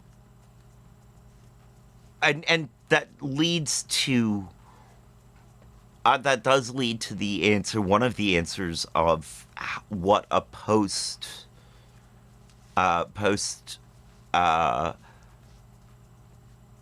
capitalist society might look like, is a very, very strong community ties, a very strong community that is part of a global system. A thing where a community, everybody in the community contributes to the welfare of the community, and then on a global level, every community, contributes to the welfare of the global community. Maddie says, I've had to point out to so many people that we're not even in a free market capitalist system now. We're in a protectionist mercantile system. Yup. Yep. And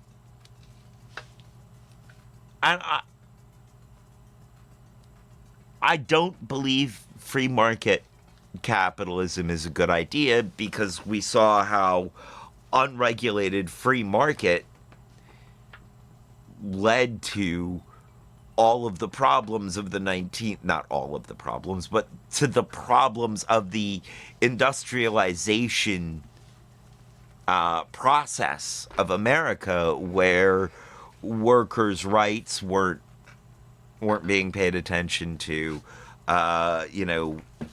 where profits and inequality were looking a lot like they are now, honestly. A free market system does not regulate itself. A free market system will inevitably protect those that are the richest. The people who have the most will be protected. And that's sort of like, I think it will eventually break down into a protectionist mercantile. I feel like that's sort of that is the stage of late stage capitalism that we're in.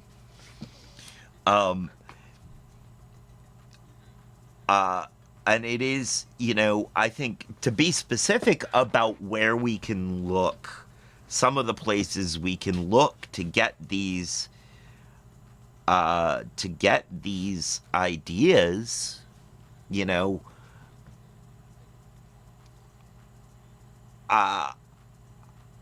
I do think that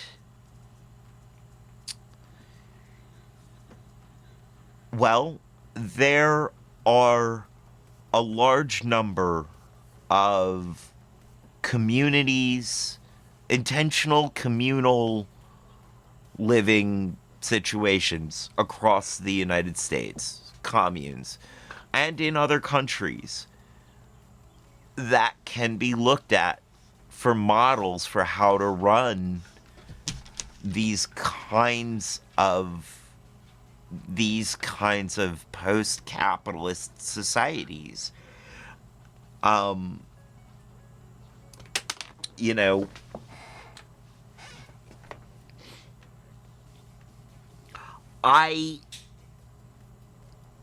Even in my very centralized power, Vaderian ideas,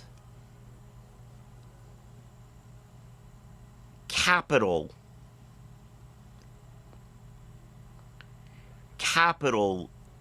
is not what motivates people.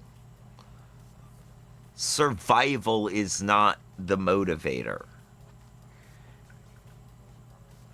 In my most Vaderian, idealistically, drafted plans, the state takes care of all of that. And people are free to follow their drives. What did they want to do? And everything else is automated. All of those jobs that no one wants to do gets automated. We've got the ability now. Let's do it. you know? And almost everything in this, almost every job has someone who passionately cares about doing it.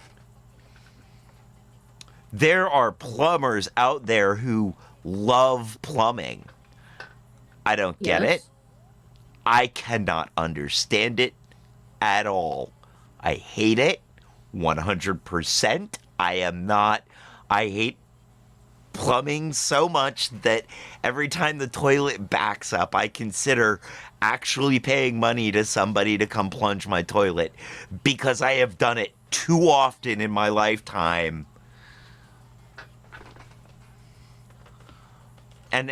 But I do understand that there are people who enjoy plumbing.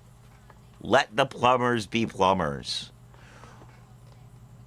But, there are also jobs like collecting the trash that I get that no one wants to do, but it's automatable. Making fast food, automatable. It's, when we go, oh, but we're taking away jobs, it's like, yeah, and we should be doing away with the need to pay for survival so that we can take away jobs and let people pursue their life. Well, then how are you going to keep score? And that's the hard part of the goldfish bowl propaganda, everything else. That's the one thing that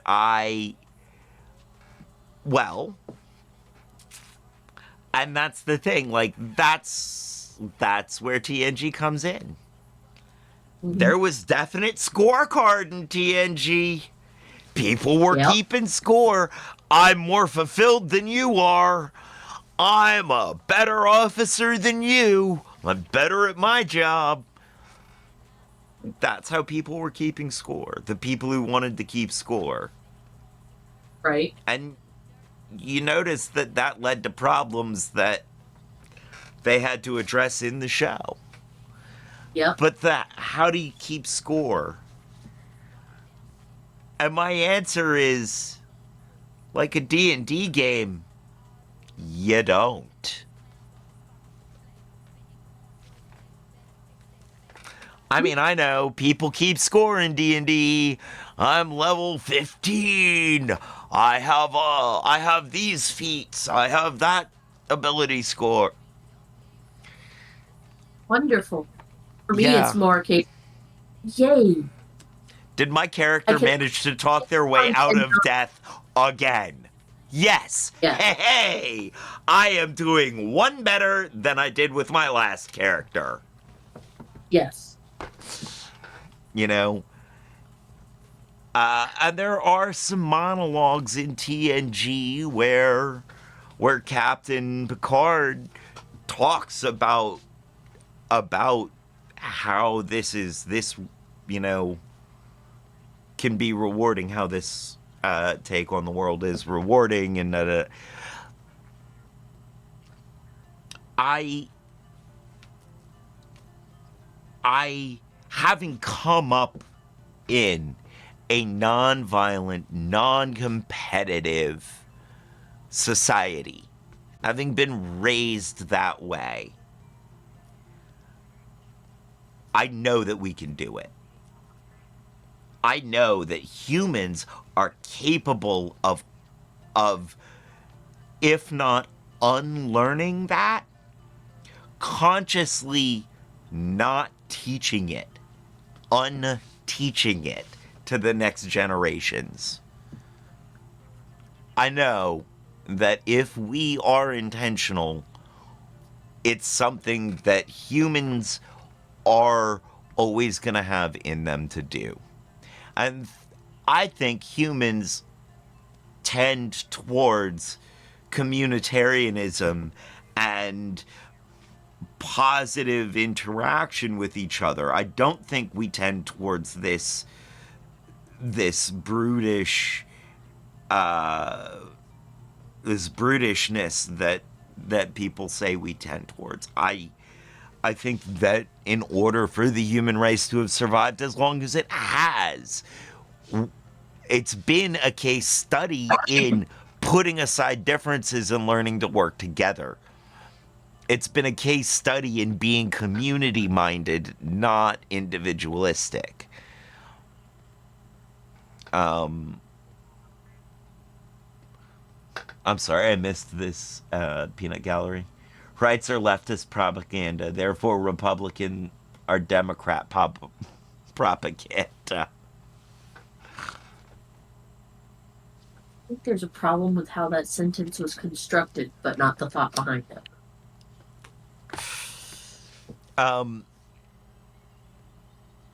Yeah, we are capable of transcending this mindset. And that's why one of the things I preach so hard is we are the makers of our own problems now. If we stopped making problems for ourselves, we would be able to achieve harmony, basically. If we would stop. Do you ever remember reading the Sunday comic strip Ziggy? Vaguely. I'm not even sure if it was Ziggy, but it was something in one of the Sunday comics where you had two characters supposedly up in heaven. One's giving the other one a tour, and then the other one asks, "Why is that there?" And there's a button, big red button, that says, "Do not push." And to which the other one responds, "Some people just aren't happy unless they have something to worry about."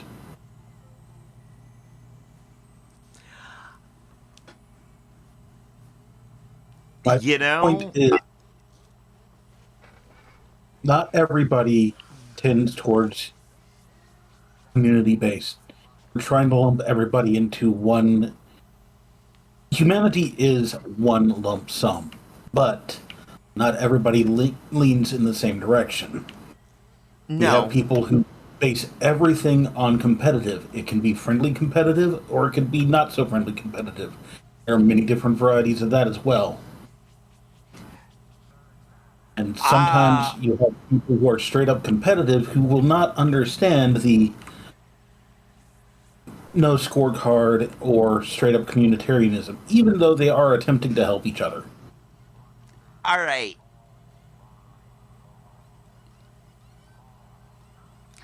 I don't buy it. I don't buy it. I'm not and here's saying why. Here's why. That way. I'm saying there are some people that way. I believe that.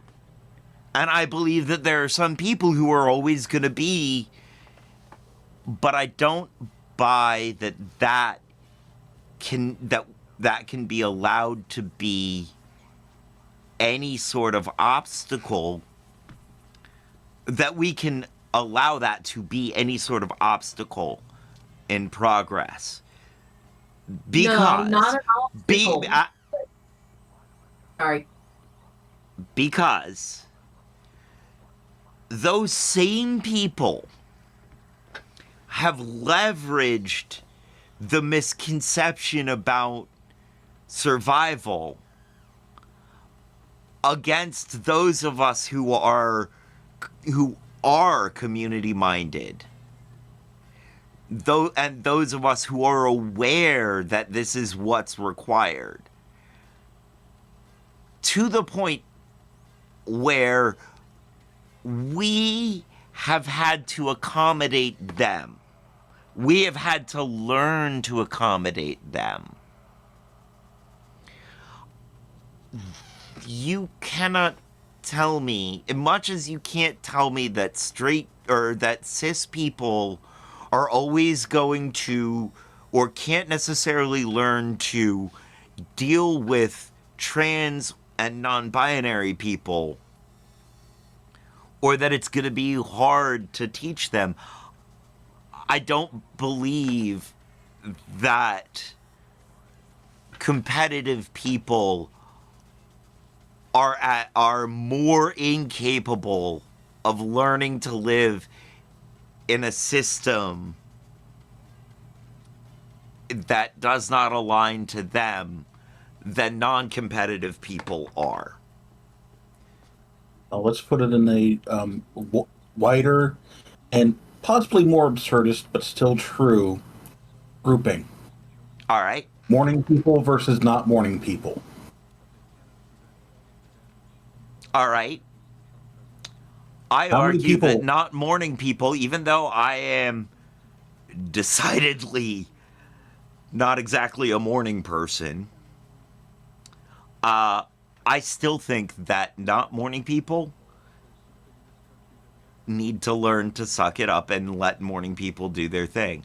I think morning people need to learn that if you poke a honey badger before it's had its honey coffee, you're liable to get honey stabbed. Oh, let's put it this way. I really do think both sides need to learn to live in a society. The problem is, we do live in a society together, and unfortunately, the morning people have managed to make it much harder for the non-morning people. Yes. They are effectively in control of the scheduling. Yes, and I think that that is not fair. If I may. Okay. All right, you guys are basically arguing the exact same damn thing in circles. Exactly. What it comes Only down to kind is, of. if you are having a community harmonious thing, yes, everybody needs to have their own space, and they need to learn how to function in their harmonious community space. But when you say they need to learn to suck it up, that is denying them the space to be themselves. You can't have harmoniousness and deny space at the same time like that. That's fair. So I am you need to using the learn- language that they have used against me. Does that make you better? No, and I've never claimed to be better. Neither side is. What I am saying is, we no longer have room to live in a competitive society. We literally do not have enough time on this planet to continue on this way. So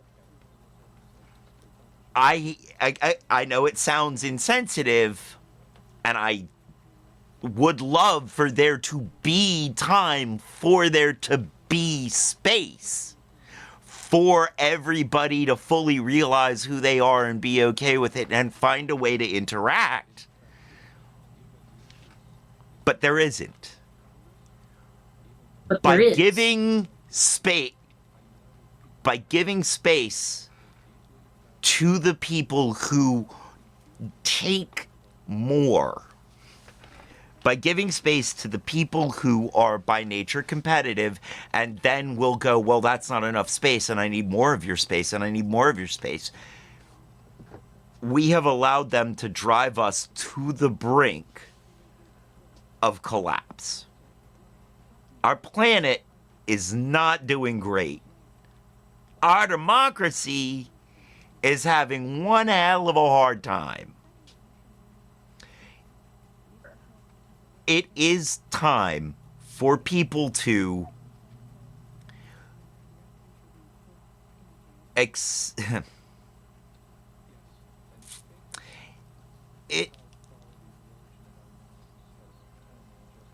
Can I is finish my time. thought?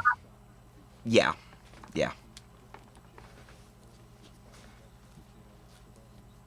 You have your community.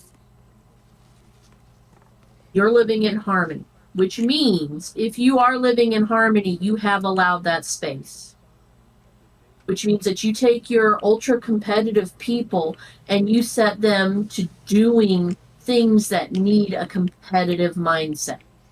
You take your competitive people and they are the people that you are pairing with inventors to find out who can build the best water transportation thing, who can make the best food thing, who can build the most efficient way to produce food for the largest group.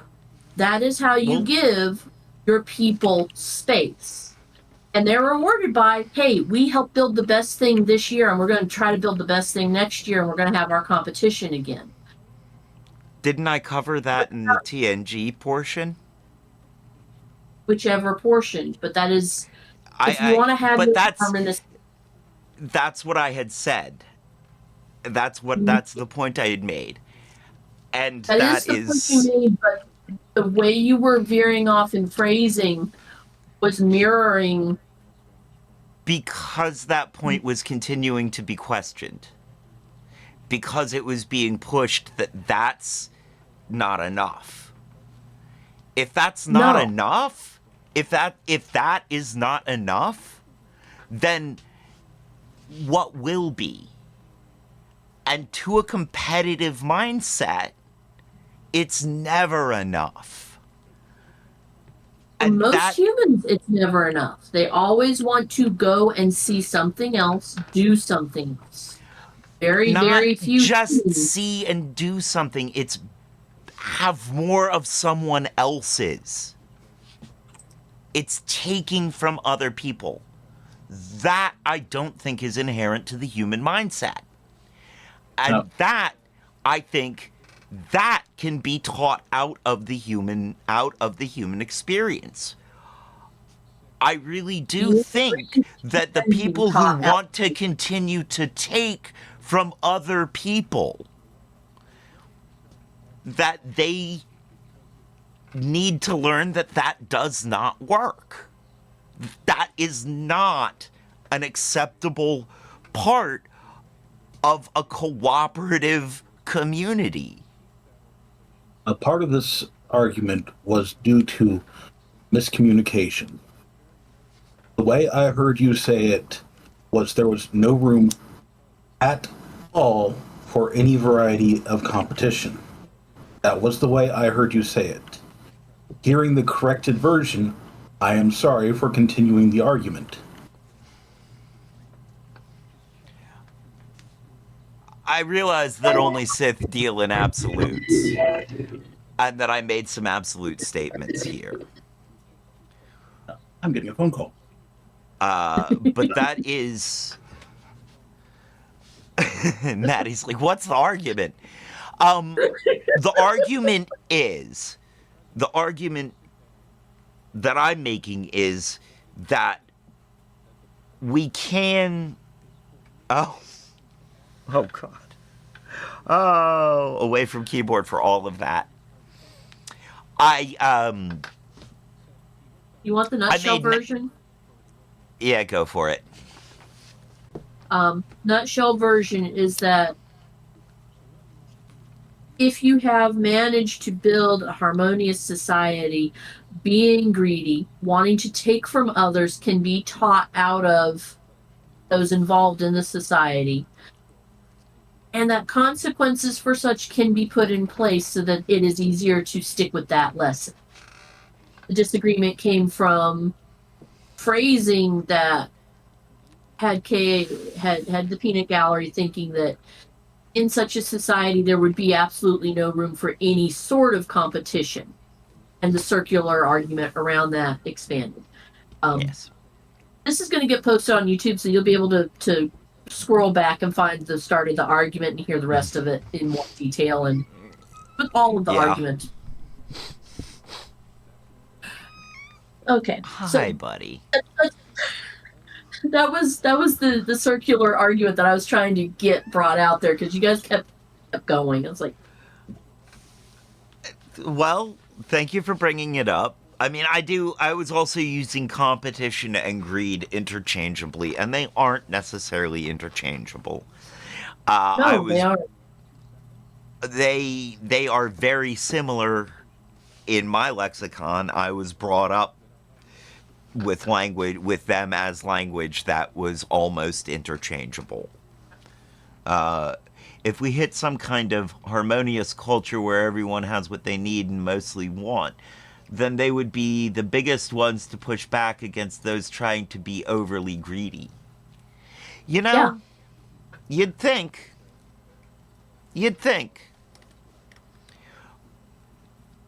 Or Yeah.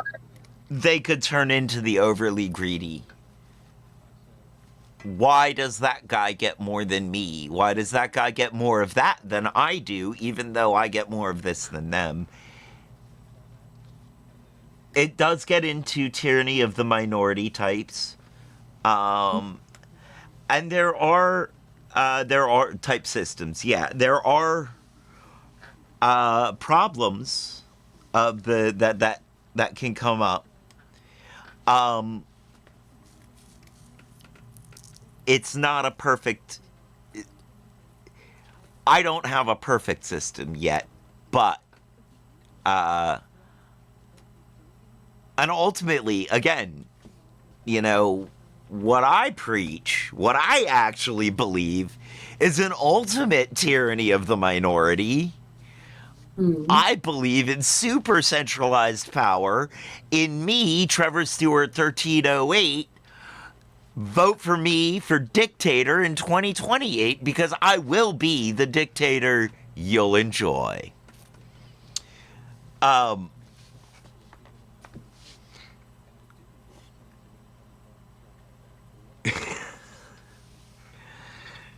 Still not helping if I win. But no, I do, I do feel like that was one of the things that Star Trek did a good job with in the TNG era, including DS9 and Voyager, was talk about the problems that their society had. They did a really good job of pointing out where there were problems with this utopian ideal. Except for those were not cool. Yeah. Although, again, it was a way of pointing out that there's a problem. And that they don't always know how to deal with the problem. And I do feel like they sort of did a good job of saying, hey, this is where some of the problems in future utopia may be. And, this is how we on the show would handle it. Yeah. But as Peanut Gallery has pointed out. Yes. I wanted to get us all the way around through that conversation. I find that a lot of times we cut short of really tying things up. Fair enough. By trying not really by trying to get back to what we were doing. And I do get it. We are running long today, buddy. Yeah. Okay, that is a fair thing to point out. That's a fair one to point out there, Maddie. I always thought it was cute that TNG kept saying Federation is utopia by the people on the best starship with the best jobs and the best prestige. It's easy to declare the utopia from those who profit from it the most. Best view of the Federation. That feels like a Ferengi observation on Federation, and I love it. I still say the best view of the Federation. Watch Lower Decks. It is a great show. It was a great show. I really do enjoy some DS9. I really like the Ferengi, and I like their take on the Federation.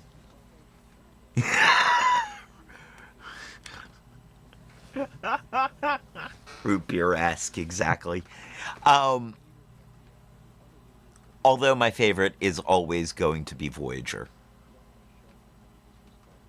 You like coffee.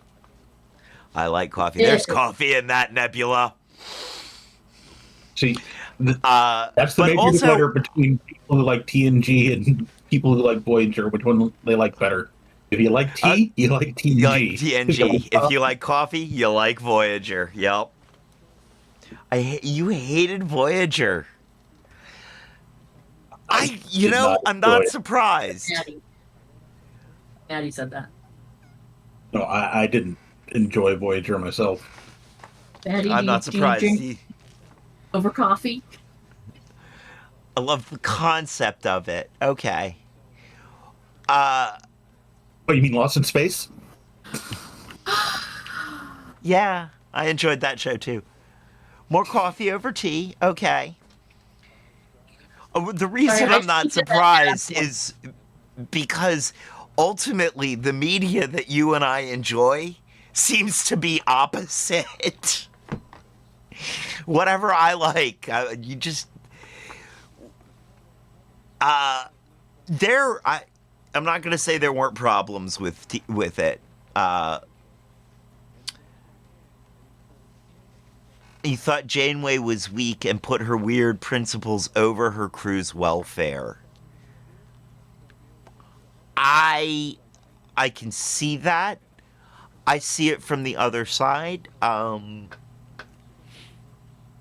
Because I really do feel like Janeway, more than once, especially in later seasons, was learning that the principles don't hold up in all situations. The weird inverse prime directive, yeah. And yeah, it did get silly. Like, it did kind of get silly. There was some... but... Yeah, Kirk would have. Kirk would have said, screw the prime directive. And... I'm trying to remember. They had... What tool was it? Like, the other caretaker, whatever it was, they'd have used that. They'd and it, but it was, I felt like, yeah, I felt like it was a learning and growing journey for everybody on the cast. Janeway, I was also very young when I made this decision, and I have just stuck by it ever since. I felt like Janeway grew. I felt like the everybody on the ship had to grow and learn. Like, there was this culture that offered them super amazing warp drives that would have knocked 40 years off their trip, and she went, not prime directive. Right. And I disagree with that. I would have done it differently, too.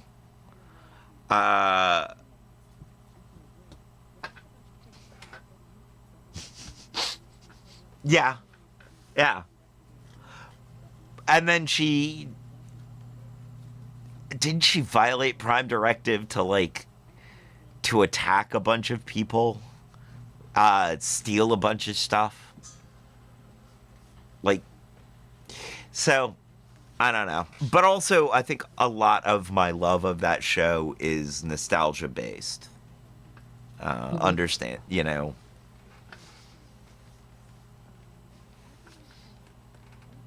Stargate. You're saying we're the same height. Because from this angle, it doesn't look like we're the same height. No, on camera, you're saying we're the same height? Because from here, it looks like she's a lot taller than... All right, for me, Stargate, we'll always have that one scene that flubbed where she's yelling about being stuck on a glacier with MacGyver and how he's not fixing things. Oh yeah, that was. I loved that scene too. Can't you melt a way out of here with a paperclip and a jet engine or something? I've lost my. Yeah. During my backswing. Yep. I am a big fan of the DeLuise boys, of Dom DeLuise's kids. And the oldest DeLuise was all over that show. He directed almost all of that show. I think, was showrunner or something for it. And that's why the youngest DeLuise boy, actually, both the other DeLuise boys ended up in the show. The middle one was the government agent who dated what's-her-name for a while. Stargate proves that right-wing sci-fi is possible and can be incredibly successful. Yeah, and can be good. And can be, very good sci-fi. Unfortunately. And not be sketchy, yeah. Probably my favorite part of it. Huh? So the ill-fated Stargate Universe series. Yeah. Where they in their own Lost in Space. Yep. Was possibly my favorite part of it. It was really good. It was really, really good. It was unfortunate it didn't last very long. Sci-fi was infamous for killing off Golden Goose. Yeah. Yep. Well, all right. Have we reached the end of the sci-fi conversation? I think so. This is something we will come back to in future, of course. It's sci-fi. We do that. Let's get back to Wait. Let's finish this up. Felt so bad for the referee and for everyone involved. Awesome. That was Joey. That was what brought this on? We went from The soccer child referee rearing brought- into the rest of this. Yes. Oh, okay. That does make sense. Broadcaster in Yes. Vancouver, Canada, talking with, I think, some apprehension about the boy who attacked the referee with his teeth in Germany. Congratulations, you got it right. You earned a point for Roy. You've won our prize, the voice of any one you might choose from our show in your voicemail. Congratulations and well done. Thank you. It's a pleasure being on the show. Best to your frogs. Thank you. Bye.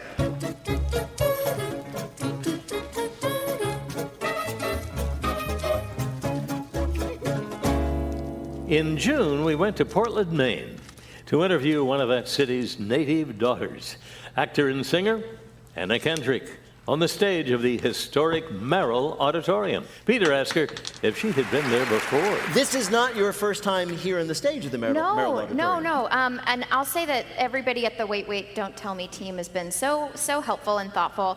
And they sent me a map and a picture of the stage door, and they told me, but don't worry, a man named Colin will escort you there. Right. And I said, I had walked all the way down Congress Street wearing lion face paint to be in a dance recital here.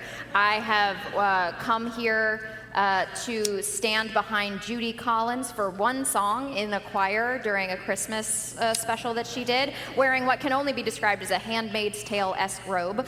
And I have come to this stage door to wait in that balcony for 45 minutes in a white button-down and black pants just to sing "Ah" at the Nutcracker. So, oh my God, that's where I know you from!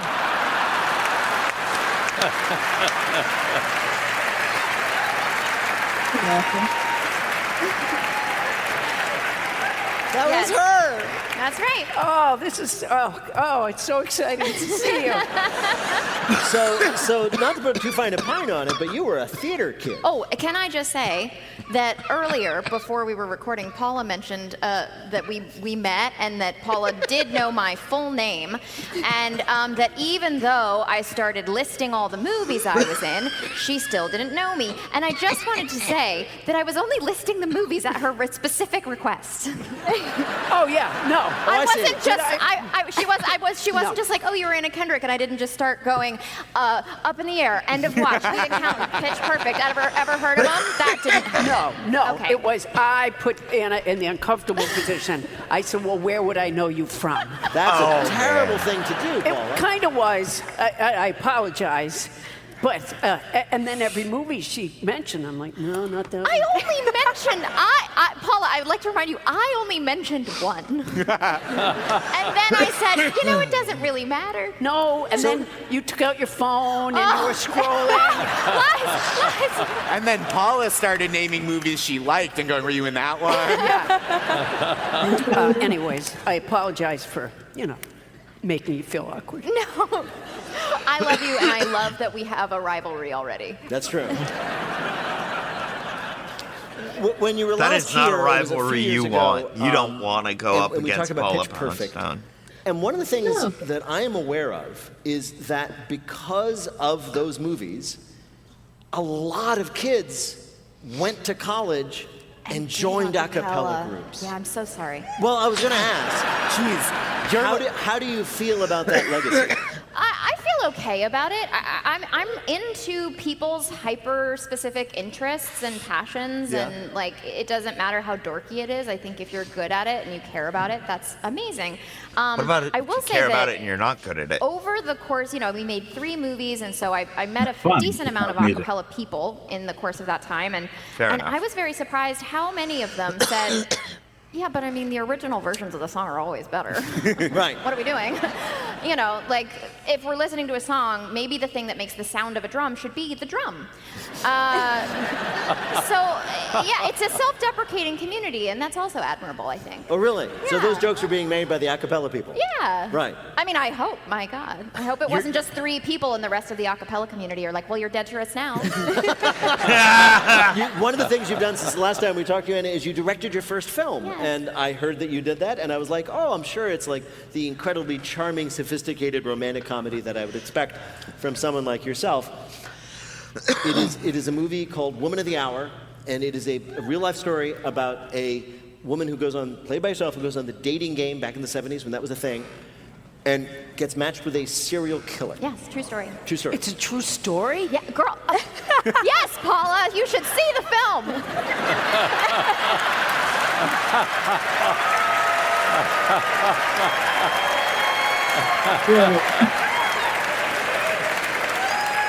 Yeah.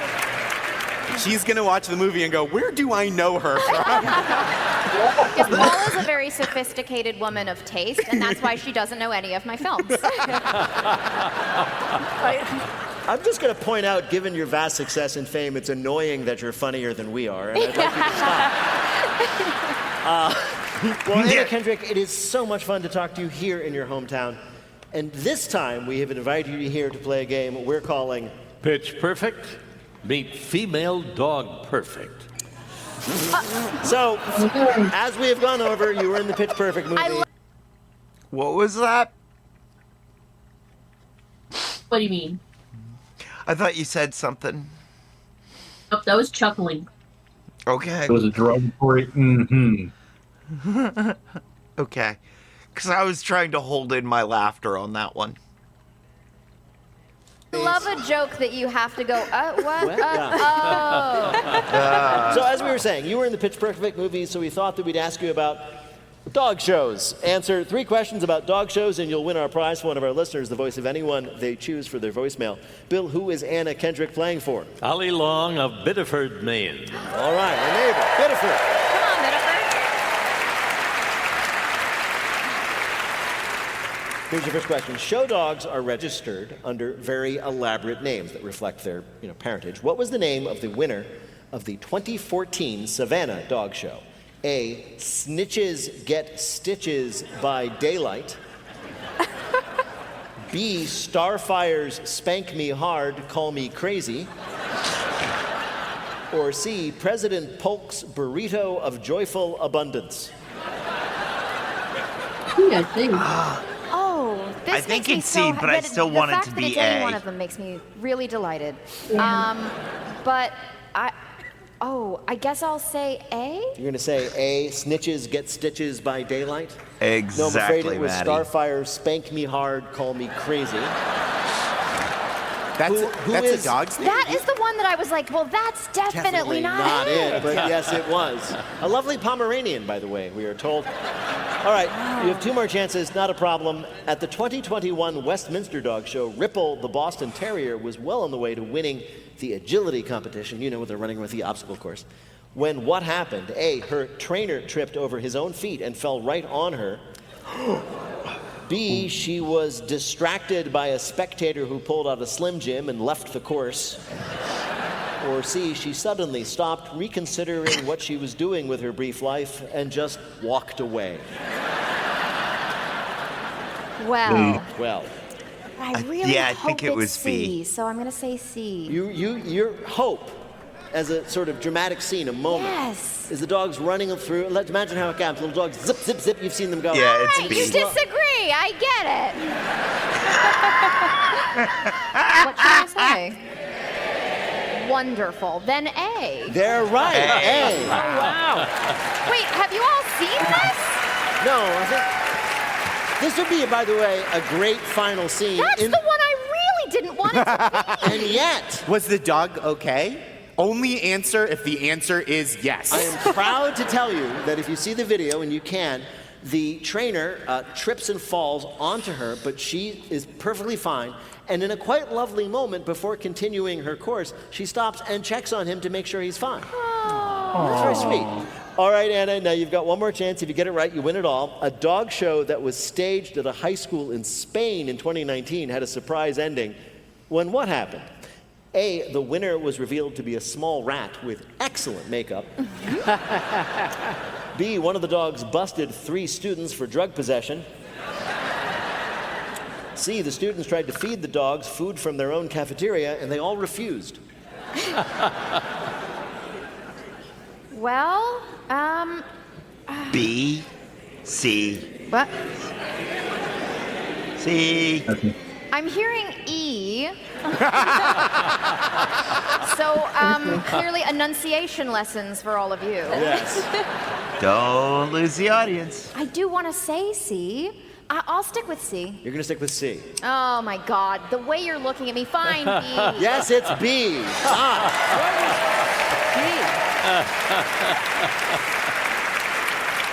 It is B. It was a. Oh my gosh. It was a demonstration of police dogs, and the dogs did their job. Oh, Bill, poor ultimately, how kids. did Anna Kendrick do in our quiz? 2 out of 3. You won. She wins again. Did you call that being a victim of propaganda? Anna Kendrick is an Oscar, Tony, and Emmy. What was that? Would you call that being a victim of propaganda? Yes, I would. Because, they didn't warn the kids they were having a demonstration of drug dogs. No, they did.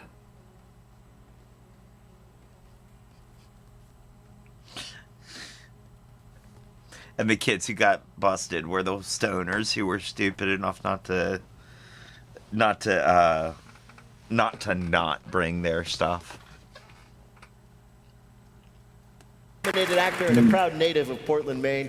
She was named a director to watch by Variety for her debut, Women of the Hour, which you can stream now on Netflix. Anna Kendrick, what an absolute joy to have you here. Give it up for your hometown girl,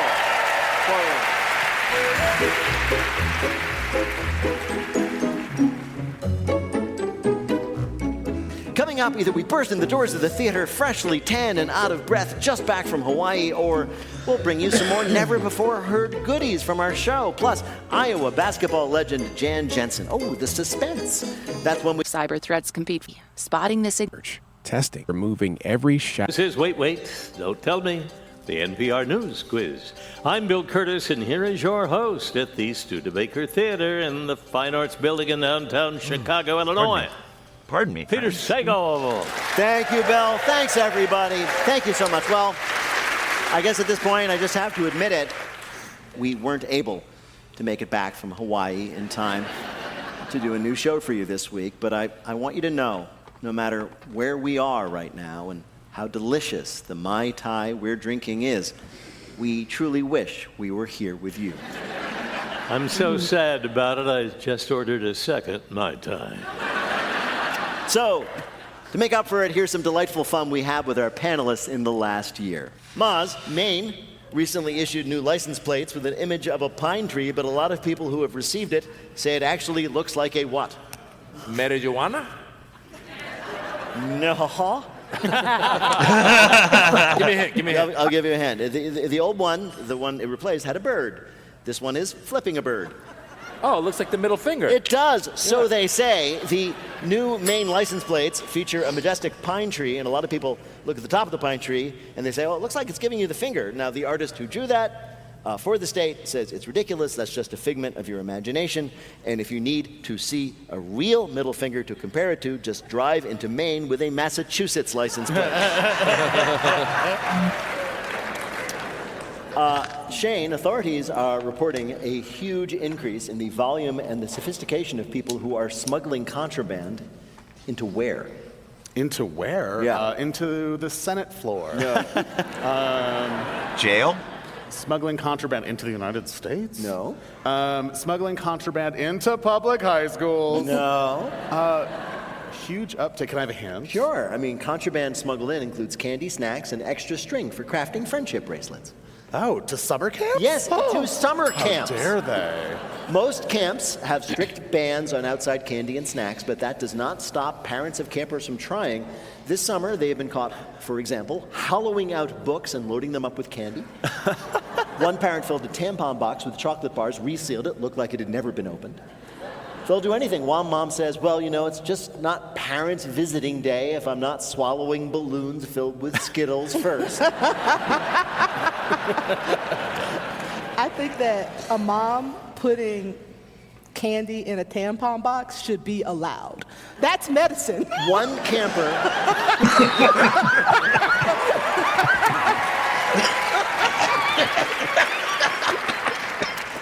Actually, the camp counselors are like, these guys are impressive. One person bought a Monopoly game, opened it up, took out all the parts in the game, and just packed it with candy, closed it, and sealed it with a heater on cellophane to make it look like it was still store-bought. Another person stuffed a soccer ball with candy. A third packed 2 whole sleeves of Oreos into a kilo of heroin. Yeah. It's time for a new game we're calling Medical Bills. What fun. Every week we see a headline that says somebody racked up a huge medical bill after being treated for something. We're going to ask you about a few bills people have received. You guess what they were treated for, and then if you get yours right, you get a point, and we're going to go quick. Let's go. Okay, Roy, from this week, finish this headline from Yahoo News. Woman faces more than $20,000 in medical bills after what? Depression. After a bat flew into her mouth. Oh, right. That's what I was going to say. She's okay. Here's the takeaway from the story. I know what bats taste like now. It's an earthy, sweet kind of flavor. But you know, the flip side is, now she's going to start fighting crime. What was that? No wonder Ozzy did it. crime. And that is yes, her life is never going to be the same again, my friend. All right, Nagin from Yeah. CBS News in 2017. South Dakota man accumulated $1,000 in medical bills when he became ill after drinking what? Oh, elephant piss. A can of Coca-Cola that had a dead mouse in it. Similar Here's the taste. key takeaway. This is absolutely true. Coca-Cola refused to pay the man's bills because they argued in the 6 weeks between bottling and when he drank it, the Coca-Cola would have definitely dissolved that mouse. All right, Brian, from CBS News, a San Diego hiker received a $153,000 medical bill after he what? After he was bitten by a tarantula. Oof. Ah, So come on. close. Come on, man. After Snake. he, what? Snake. Snake bite. I'm going to give it to you. After he attempted to take a, quote, rattlesnake selfie. For you, Roy, from Mass Live in 2024, Massachusetts woman gets hospital bill for $56,000 after she what? She tried to buy health insurance after she got sick. She felt sorry for a raccoon and tried to help it cross the street. Oh my God. And here's the takeaway. The raccoon did not want her help. Thanks for playing our medical bill game.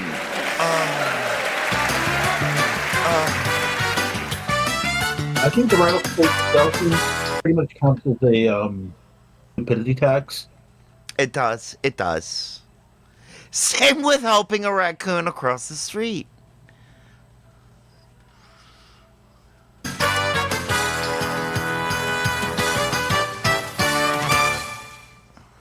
This message comes from Babbel.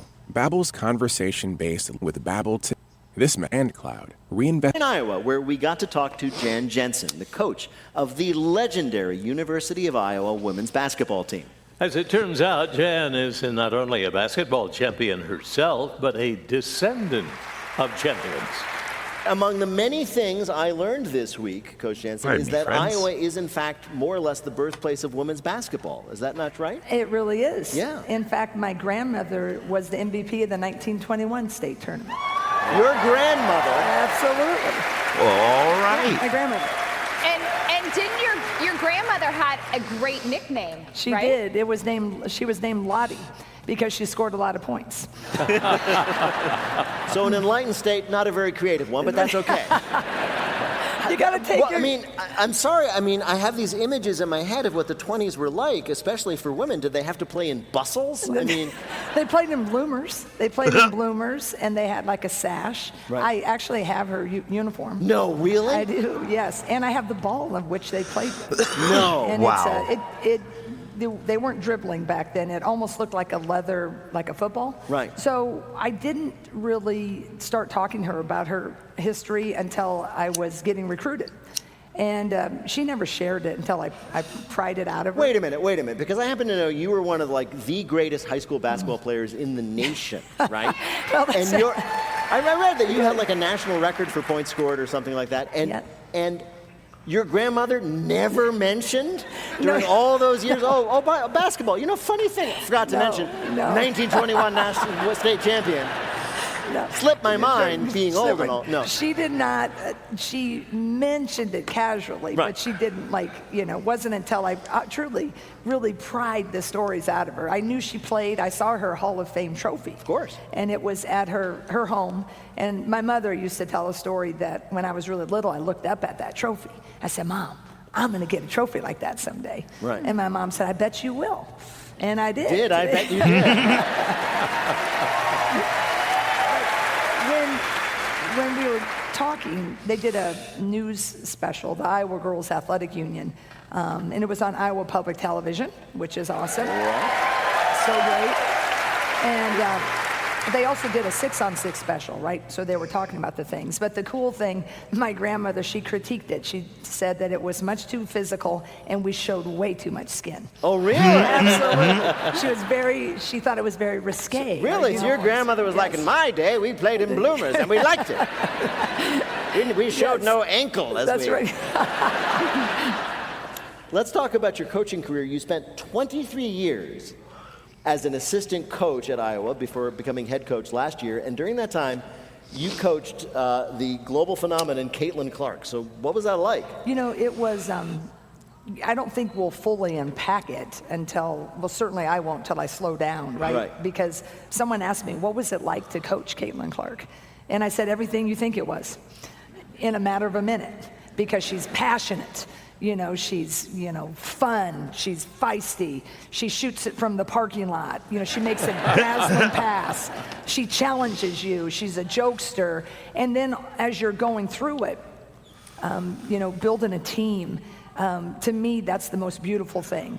Is, and you know this on your show. You're the leading scorer. Oh, I am definitely the Caitlin Clark of this organization. I'm so glad.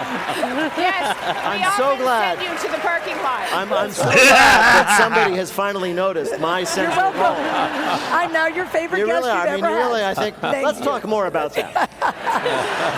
No, anyway, so go on, please. Well, just the building the team and the culture. And I think that's why a lot of people have enjoyed watching Iowa women's basketball. Way back when we were at Drake, our staff was together at Drake, is what we believe is just really playing with joy, playing hard. And I believe the best thing in life is if you can get a team, I'd like to think if you can get a society to be celebrators of each other. That's the hardest thing. Right.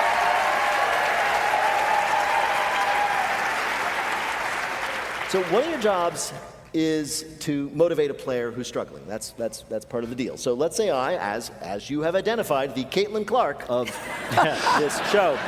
Let's say I'm not doing well. Let's say I'm just not playing to my astonishing potential. Right. How would you say to me, like, what would be your learned coach attempt? Well, for you particularly, I'd For me probably say, particularly. get your head out of your ass. For you. Really? But now, these lovely people over here, I would say, you know what, you got it. You can do it. I believe in you. You get over here. Well, Coach Jensen, we are delighted to have you. Well, I'm delighted to be here.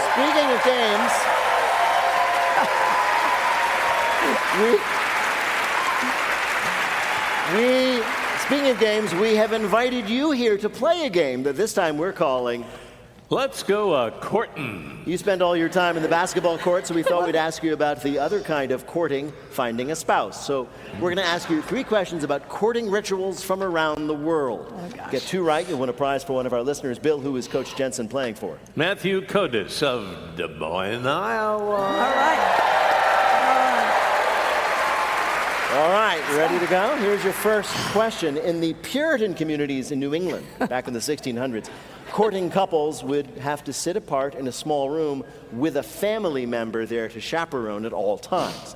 So for privacy, these couples used what? A 6-foot-long speaking tube, which one person held to their ear while the other person talked into the other side. B, an elaborate code using only eye blinks and squinting. Or C, wooing leaves, which was a medicinal herb you would put in grandma's tea so she'd fall asleep and you could talk freely. Oh, gosh. Okay. I'm feeling Speaking maybe, tube? Are you feeling maybe 1? I'm feeling 1. Yeah, it was the speaking tube. Yes. Yes. Let's go. Grandma. 1 for 1. Grandma would sit there. I'm beginning to get a sense of your style on the courtside. Yeah, they sit there and they'd hold the tube and they'd speak. Little help from my buddies. Yeah. Okay. All right. That was very good. Here's your second question.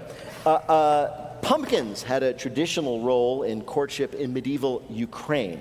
Okay. What was it?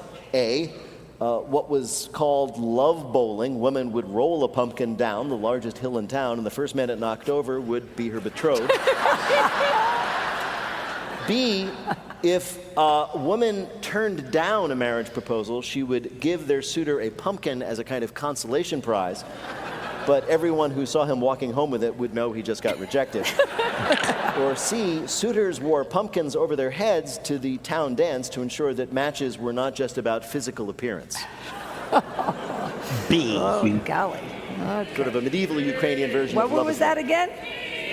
They're yelling B. I like that. That's correct. How did you know? That's right.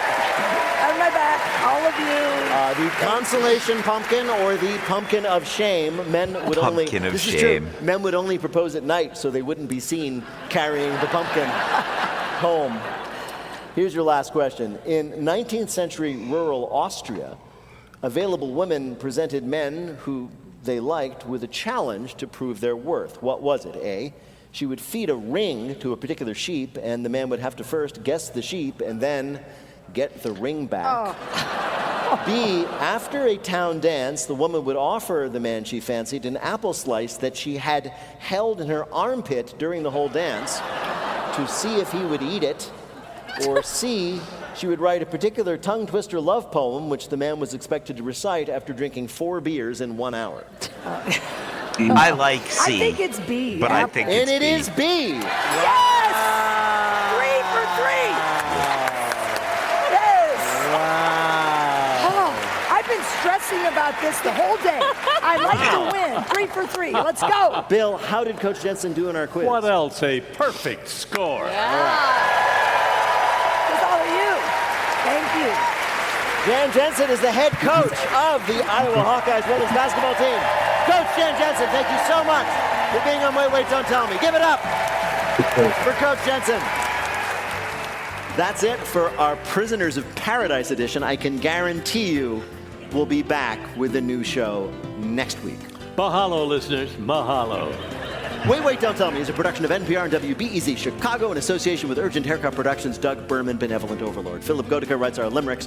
Our public address announcer is Paul Friedman, and our tour manager is Shayna Donald. BJ Liederman composed our theme. Our program is produced by Jennifer Mills, Miles Dornbos, and Lillian King. Special thanks to Monica Hickey. Peter Gwynn was thrown into a volcano. Our visual host is Emma Choi. Technical directions from Lorna White. Our CFO is Colin Miller. Our production manager is Robert Newhouse. Our senior producer is Ian Chillock. And the executive producer of Wait, Wait, Don't Tell Me is Mike Danforth. Thanks to everybody you heard on this week's show, all of our panelists, our guests, our fill-in hosts and scorekeepers, and of course, Mr. Bill. All right.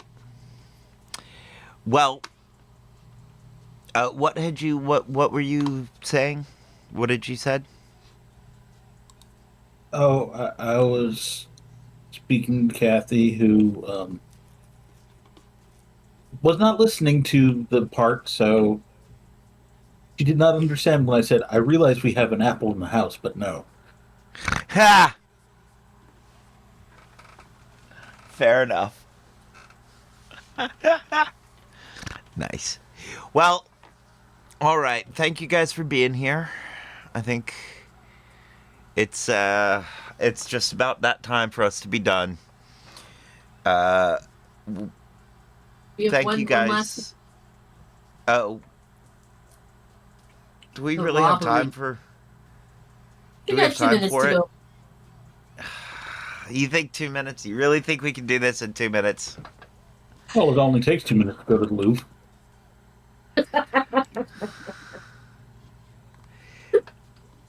I knew that one was coming. All right. I think we should save it, but Okay. If you really want to save it, we can save it. no, we're already here. What, no prairie dog in this subject? No. No. Thieves steal crown jewels in 4 minutes from Louvre Museum. And the article is a 4-minute read. No, I'm not going to read the article. That means they'll steal my stuff. I'm not giving anyone 4 minutes.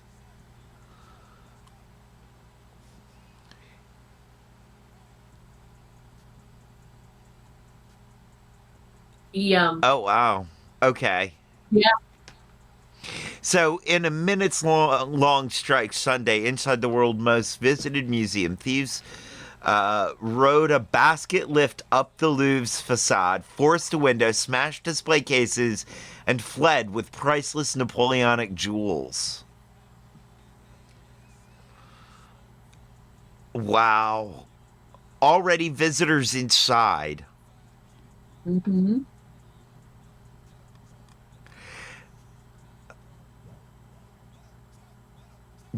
And they dropped stuff outside as they ran. Wow. You know, that's just...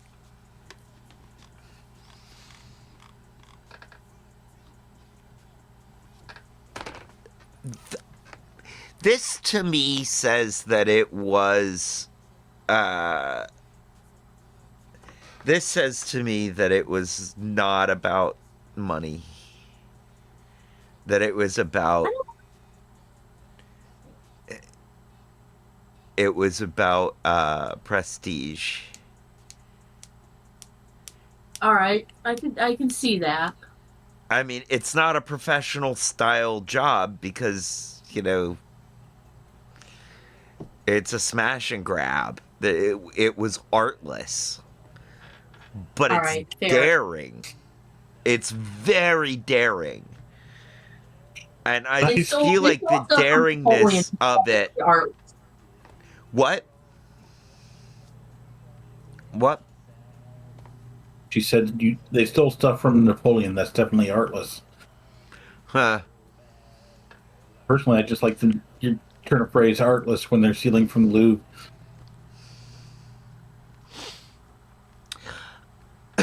Yeah, that is an amazingly good choice of words for being completely unplanned. Yes. So yeah. It just... The daringness of a daytime robbery like that. But also, it's a smash and grab. It's a smash and grab. But it had at least enough thought to know that they were going after a room and a case that had, you know, close to 30 really valuable objects. Yeah, yeah. So at least I'm not they saying had... it wasn't... I'm not saying it wasn't a good smash and grab, a well-planned smash and grab. Yeah. It's, My question is they've just stolen very well-documented pieces. Yeah. What are you going to do with it? Show it off to your other thief friends. I guess. Like I said, it's a prestige robbery. What? I said yes, but you're also going to have to hope that your other thief friends don't decide to steal it from you. I mean, there is that. Or you don't show it off. You just... But it's a prestige job. Yeah. And I'm willing to bet that whoever pulled it off probably working for someone else. If I wrote this story, they would be working, they would be for hire. The group would be for hire. The guy who wanted the jewels wants them for prestige, wants to be the one who got those jewels, and probably was like, and make it a daytime smash and grab. I want this to be... Quite possibly was one of the ones doing the work and paid the other people to be there. As I was trying to say, they're going to give it to their billionaire backer. Ooh. I'm just saying. Prestige job. It's not, I wonder if they're, you know... Their back leave orange smears on it when touching it. No, I think you might be hiding out in the Amazon. Okay. Yeah, it's one of those jungle people. You might want to clarify that statement. By jungle people, what you mean is the tech billionaires who have fled to the jungle and the Nazis who have fled to the jungle. Because jungle people has a very different connotation when it comes from a white person's mouth. Remember that. I was thinking more someone that hides in a jungle of cardboard boxes, but yes. A tech billionaire that hides in a jungle of cardboard boxes, but yes. Yes. I'm just saying. That, when you said jungle people, that was like, ooh, that doesn't sound right. That's, no.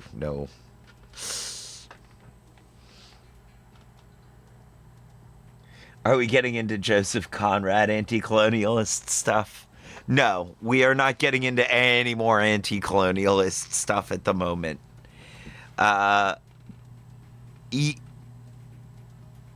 Although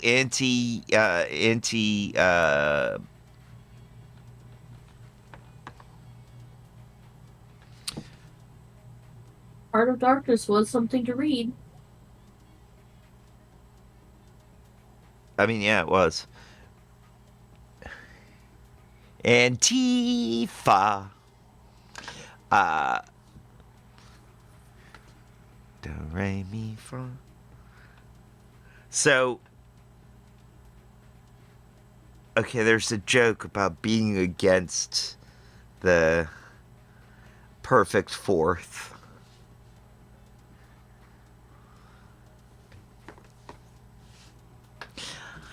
I think it's about Aunt Tifa.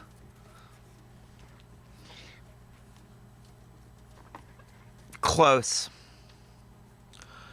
People have to be into Final Fantasy VII for that to work.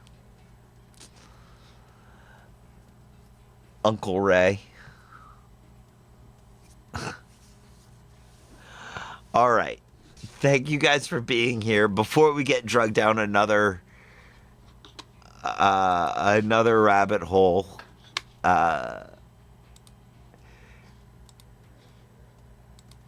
thank you, Kat. Thank you, Peanut Gallery. Thank you, everybody in the chat. Seems to be the set of salt and pepper shakers. Yeah. Thank you, everybody, for being here. Thank you, Maddie Holmes. Thank you, person whose name I did not pronounce correctly. Thank you, Dope Ash Music. Thank you, Just Me Crystal. We're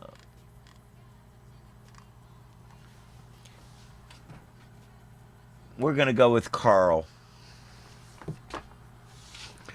Okay. Carl. Thank you, Carl. Stick around for the raid. We will be raiding out to Sunday No Pants Raid Train, hosted by the inimitable DJ Lockpick. It looks like we will be raiding out to DJ Margarita Mel currently. Is Margarita Mel the one who... No, it is Lockpick. We will be raiding out to DJ Lockpick of the Sunday No Pants Raid Train. So stick around for that. Thank you, everybody, for being here. Thank you, lurkers. Thank you, everybody in chat. Thank you, guys. And now is the time on the show when I say, as they say around here, 2 up, 2 down, VA double deuces. We're out, y'all.